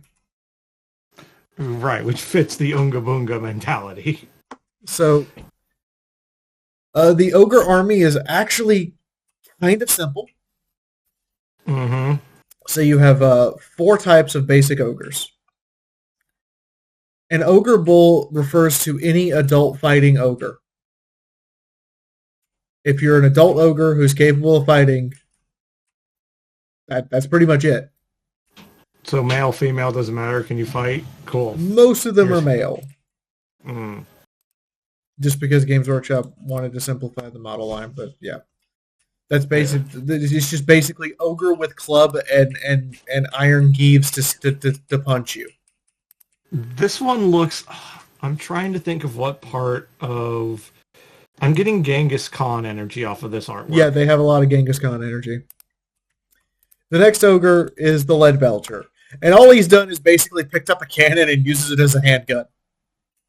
So, ogre, I am heavy weapons guy. Except for they don't necessarily load it with cannonballs. They load it with whatever's on hand. So again, I am ogre heavy weapons guy. Yeah, you might get an ogre that fires a proper cannonball. He might fire silverware at you. He might fire, gold coins or inedible parts of his last meal. You don't know what's coming out of there. Also, it's small detail. Maybe it's just the artist taking artistic freedom with it. But I like, one, that heavy weapons guy is wearing pants, and that also the guy in the background still cares about his safety because he's wearing goggles. Yes. They don't understand why why people were wearing goggles, only that that they were doing it when they were using the gun. My headcanon is, while not smart, the guy went, other people fire this. Bad thing happened to face. Maybe I should do thing to protect face. Because again, the idea of protecting their bodies isn't alien to them. So I feel like that guy in the background put two's too big of a number. Put 1 and 1 together and went, maybe I should do thing to make sure I don't get hit. Up next, we have man eaters. These are ogres who've reached middle age. They're often covered in all of the trappings of all of the people they've killed and probably eaten, which is why this man is wielding an anchor, has a pirate hat, has those big puffy greatsword arm sleeves, and has somebody's shield strapped to his gut instead of, the normal like gut armor. They just I feel real. Go ahead. I feel really sorry for the. I feel really sorry for the other person in this picture because they're about to have a really bad day. They're about to get hit with a whole ship anchor. Yeah, which that had to be an interest. I just like the fact that I know that's an elf from his armor, and that he's got his sword down there. Like, what am I supposed to do against this? Yeah, it's like the meme. Oh, I forget the owl Pokemon. Have you seen that meme where it's looking back at you when you have it faced against like the level 100 God Pokemon? Same energy.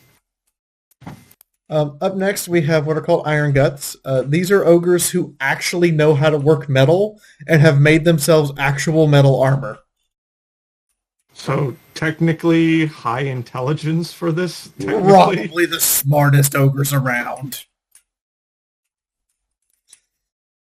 And then, and that's some, that's armor. While not, the most finest out there, but like that still requires skill to put in, to bend and bang into that shape.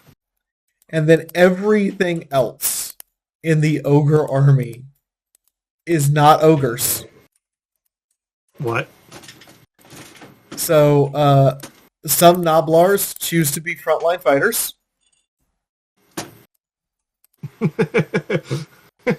I love the energy of this one. He's got like, two brass knuckle. He's ready to go. Some of them choose to be. This guy has come at me, bro. This guy has big come at me, bro. Energy. Some of them choose to be hunters to hunt and scout for the army. Ooh, that's a cool piece of artwork. And then there is the most basic cavalry of all time, the Noblar piggyback. Is it? I don't know if it's technically cavalry. Noblar riding on Noblar. Technically cavalry. But I feel that would be infantry. Yes. Next we have, so you know what gnolls are in D&D, right? Quick refresher.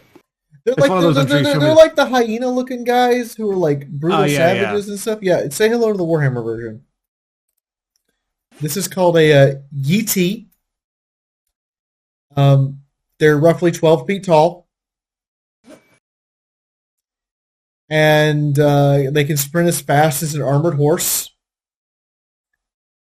And they're somehow less intelligent than ogres.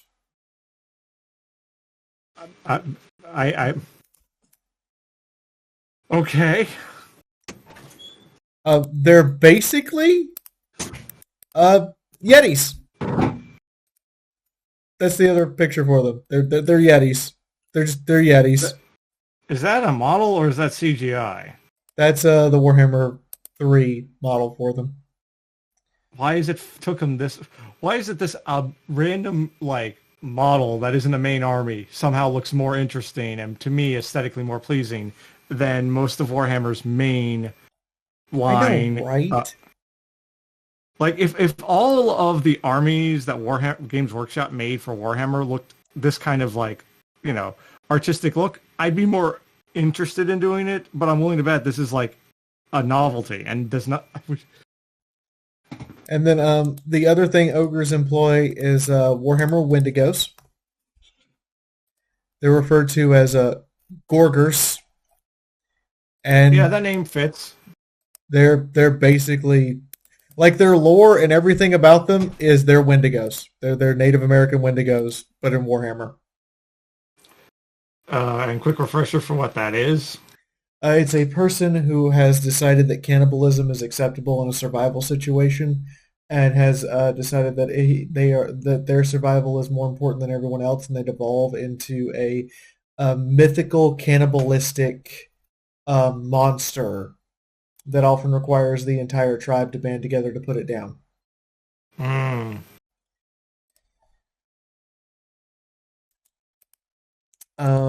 Ogres also employ a variety of beasts. They employ saber-toothed tigers. They employ larger saber-toothed tigers called Mournfangs as cavalry that they can ride on as cavalry units. They breed these things. Actually, yeah. Cavalry is the, to me, the definition of cavalry is whatever you're on is bigger than what you are. They also employ rhinocs, which are basically giant woolly rhinoceri. Mm. A common thing for like ogre warlords is everyone else has to ride a saber-tooth, but I get to ride my rhinocs. And then Which is when you have a rhino and a what come together? Or is it just a woolly mammoth and a rhino had a baby? Is this a chaos spawn or is this just really That's just a normal animal? It's like that scene in Avatar: The Last Airbender where it's like his bear. Oh, you mean the werebear? No, a bear. Oh, you mean this bear? No, just a regular bear. Weird. So I don't know why they call them Thunder Tusks and they don't call them like Blizzard Tusk, because this is another one of their creatures. It's a giant mammoth-like entity that breathes massive shards of ice at high velocity. That looks like something out of a in a good way, a mid to late 80s metal band album. Like a band that had one album and quit, but that looks like it would be on it. Yeah, it also looks like the giant elephant out of Lord of the Rings to me. Yeah, I see that too. Ogres will enslave giants to do their bidding. Giants are different than trolls, right? Yes. Okay. They also have giant vultures, referred to as blood vultures, that they'll they'll use in the same way that humans do falconry. But I also, again, while they're quote unquote dumb, having to breed something requires some level of putting thoughts together. Yeah, that's true.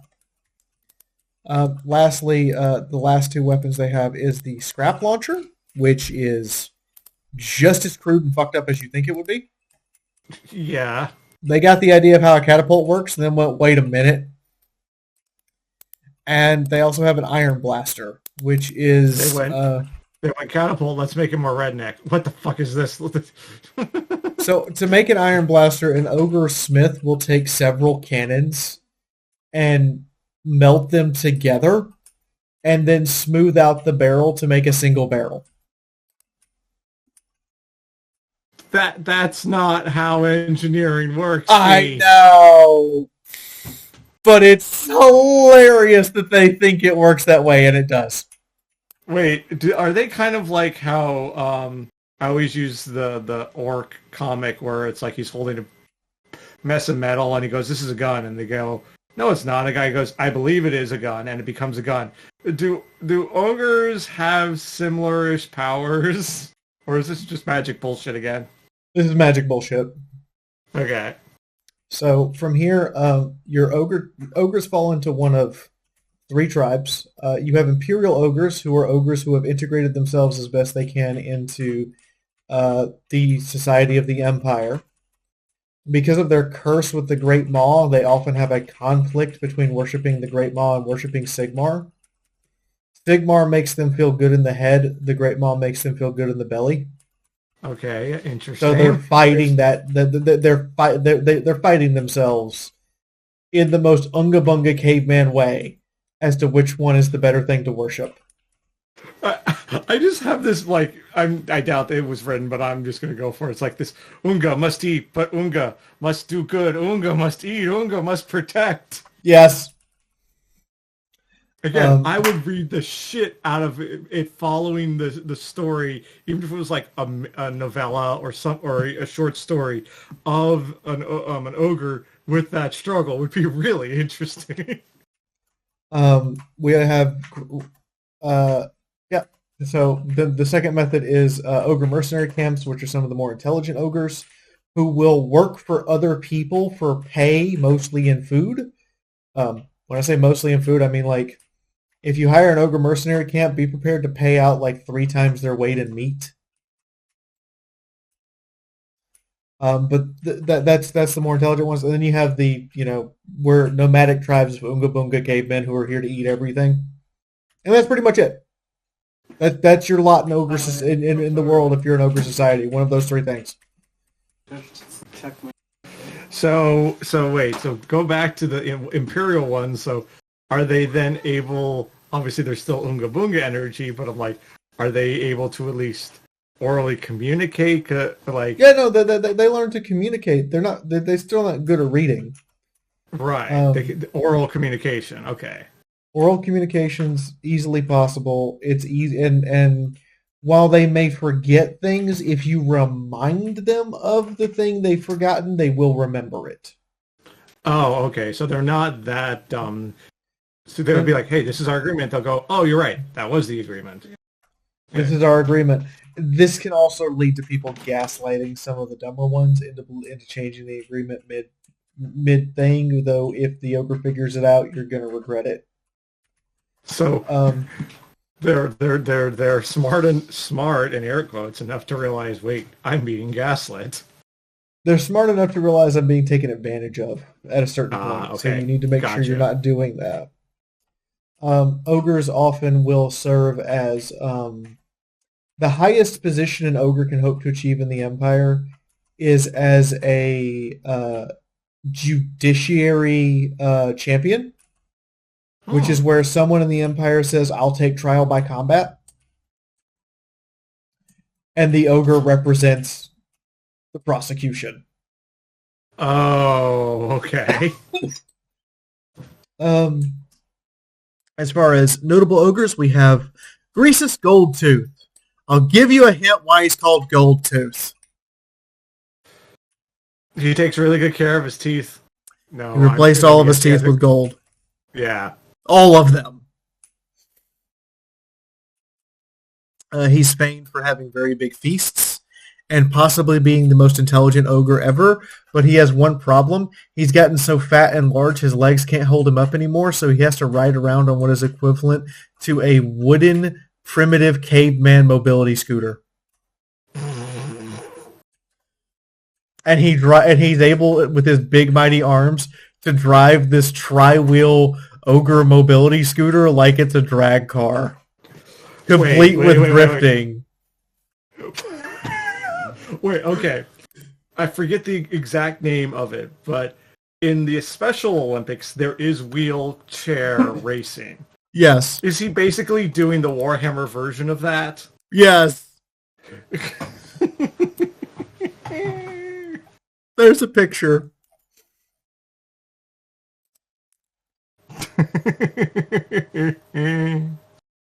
Up next we have Scrag the Slaughterer.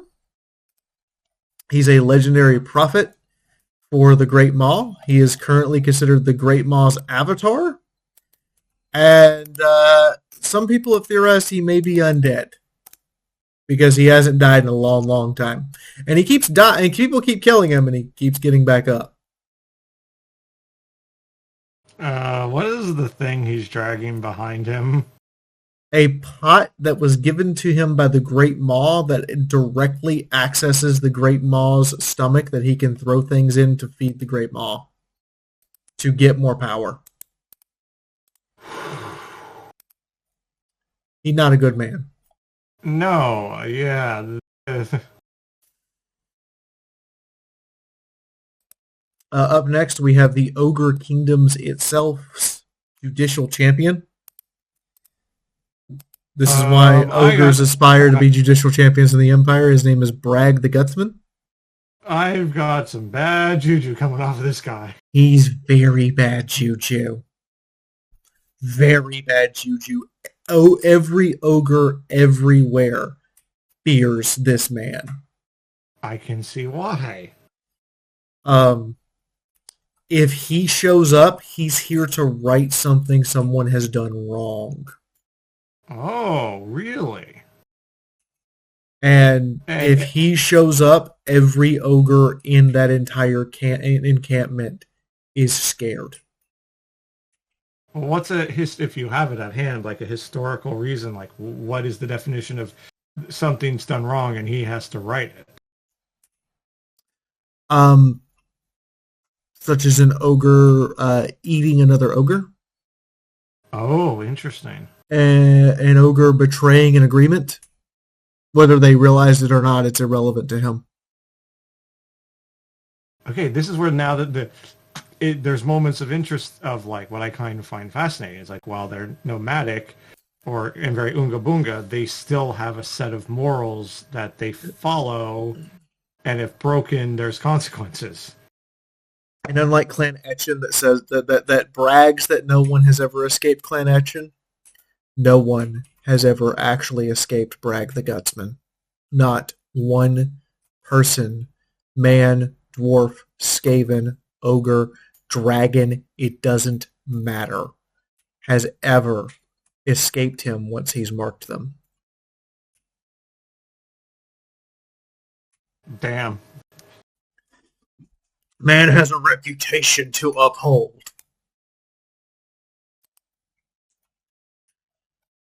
Lastly, we have this is the last thing about ogres, and he's called the Man-Eater, but he's called the Man-Eater because he basically leads the ogre man-eater lifestyle where you work as a mercenary for other kingdoms.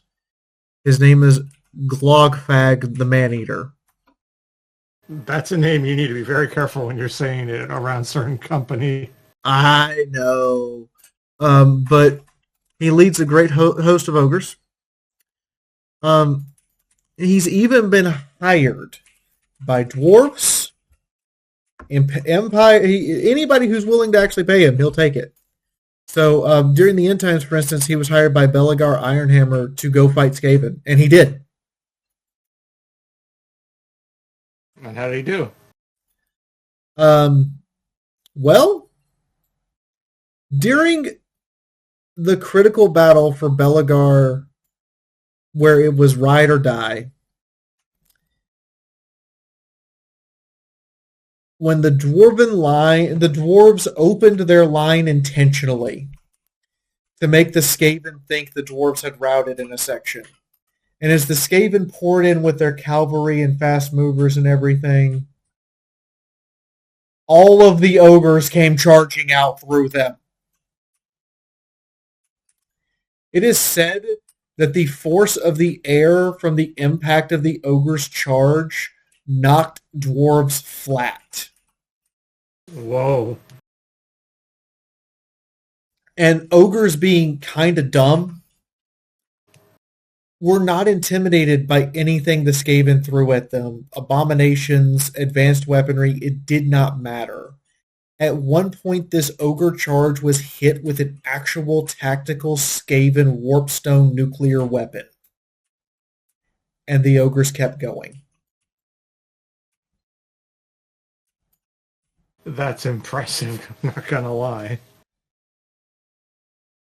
But at the end of the battle, he betrayed the dwarves.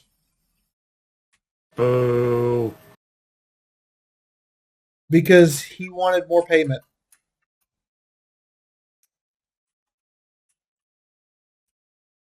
So also, I know this is probably, I don't know what your list is, Fee, but the honorable mention, he popped up in the orc episode, the ogre who ate an orc, or no, not an orc, sorry. The goblin who ate a troll. Yeah, I thought he was an ogre, but I guess I got things confused. He's as big as an ogre. That's how he's described. Okay, that. So I suppose you have some questions, and we have a little bit of time, so go ahead. Yeah, well, some of the questions it's already answered because it's like they don't really have a society because, well, okay, air quotes, they don't have a society in the sense that there are not. It's not like they have established cities, or do they? Ogres do not have established cities, no. They do have a society. They do have rituals and things you're supposed to do. For instance, in order for an ogre male to court a female, first her father has to approve it, and then he must spend a week in her presence, and she must determine she likes him. During that week, he's not allowed to eat. All of his food has to go to his prospective mate to show he's willing to sacrifice for her. Okay, now that just gave us, like, unlike, I forget which one it was where you gave me a little bit of an information, and I was just like, that doesn't redeem them. I was with the Skaven. To me, this is that done proper, where it shows, because also one, it seems like, unless you're omitting details, while it's a very Oonga Boonga society, it's not a, trying to think of the word, while it's not a feminist society, it's also at the same time not going out of its way to put women down. Yeah. Ogre women are allowed to fight in combat. Ogre women are allowed to do anything in society because, let's face it, you're a bunch of traveling nomads, and restricting anyone to not being able to do a job might result in the death of the entire tribe. Right. So it's norms out of necessity, but still very fascinating, because this one even more adds to it of that, like you said. So it's like the woman is kind of in charge in this scenario, and I do find that interesting that to prove their worth, they must sacrifice something that is the core of their beliefs, which I don't know if romantic is the right word for it, but it's still very kind of honorable that that's what they have to go through to show, okay, I don't know if it's, okay, I hate to say this, but do they actually believe in love then? I don't know. There's no definitive answer for that one. What I do know is ogres also have a reverence for not necessarily living children, more unborn children. Basically, if your town were to, say, be raided by an ogre army, your best bet is to be pregnant or pretend to be pregnant, because they'll let you go. Oh, again, very interesting. The little bit of nobility in it, while they're quote unquote savages, there's still that. Yeah. Okay. Again, I find that it's more something about the eldritch creature of the Great Maw. Does, like, newborn baby, fine, they'll eat it, but unborn baby, no, you're not allowed. And it's a really weird thing that's never really defined. But that's kind of your best bet is just to either be pregnant or pretend to be pregnant, and they'll leave you alone. Sees orcs coming through a woman's stuffed pillow under a shirt. No, sees ogre. Sees orcs, you run. And you right, hope. Yeah. Again, problem with when you have such similar names. True.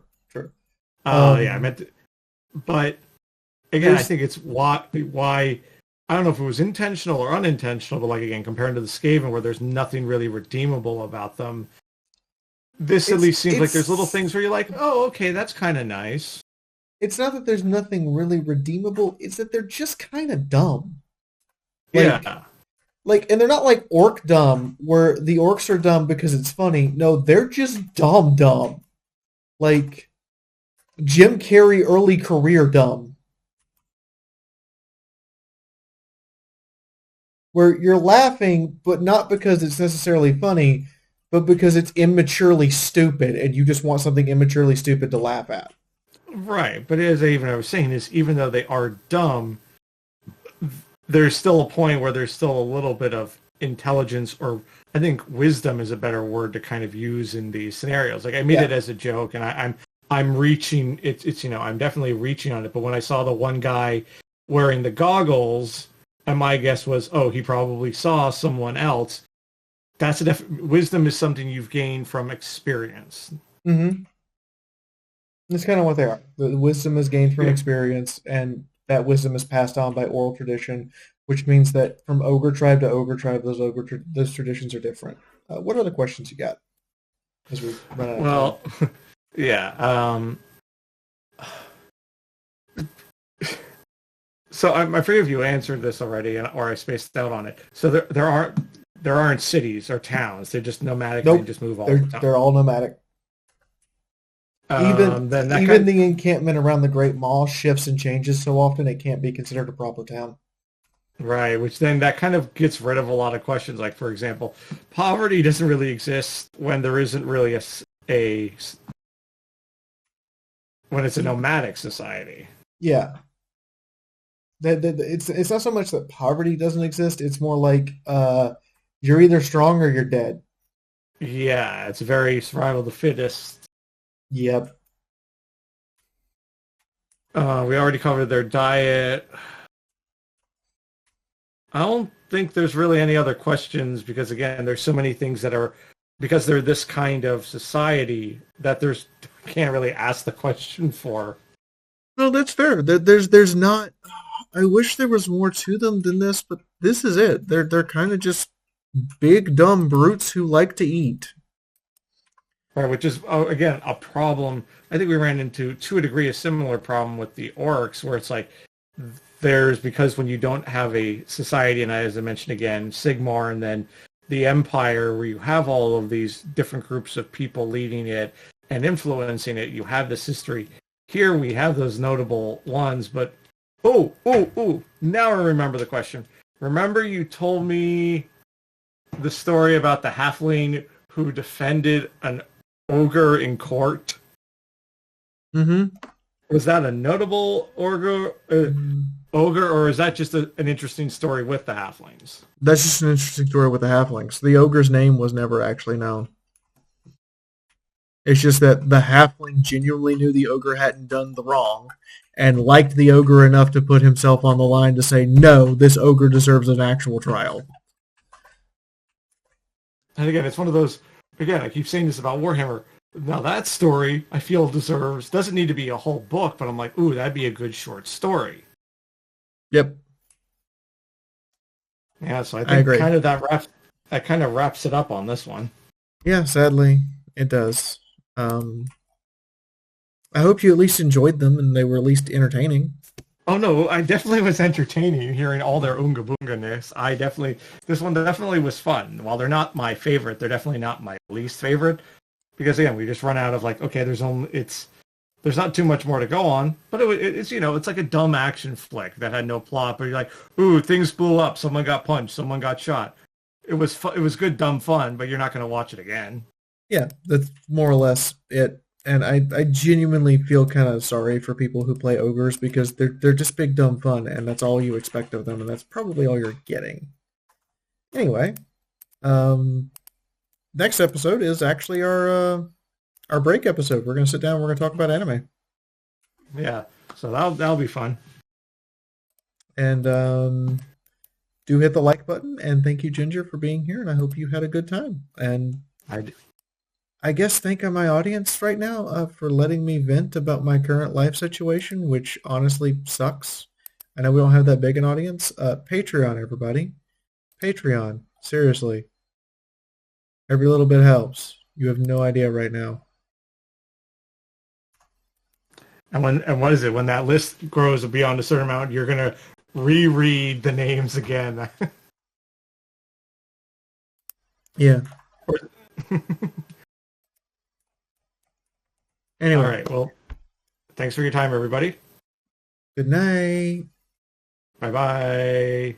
So hi everyone, yeah, I'm making a Patreon video as is appropriate, and in the meantime, the only engineer of chaos right now is Stagio Rose. I get it, the economy's kind of fucked, but somebody, anybody, get on up there. Executive Studios, Fop Doodle on Assignment Spaghetti, Stargazer Song, Sundancer, Thomas Curry, thanks for keeping the damn lights on. Special Writing Cannons, Drinking Buddy, Solar Aura, you guys have been here for years and I genuinely appreciate you. Twitty Lounge Pass, Bronze, Sean, you're doing good work. Explosives R&D team. Somebody's got to make the explosives around here. Pony Chick, Riny Dragonor, Stormy Sky, Zeeb, and the other person that I missed. I'm sorry I missed you. Office Raiders, Brendan Kendall, Insane Scorpion, Justin Ragers, Carl Branson, Legate Lori, which by the way, it's her entire fault that we have any RimWorld series. You should be thanking Lori. Testing audience, Paulus the Mad. Meh? Seriously, your name is Meh? Producers credits, Chaos Blur, or David Birch. Final Sight is the reason why we got to play Vampire the Masquerade over Christmas. You can thank Final Sight. Also, Gare Riviere, he's been here since 2014. Anyway, see you all later.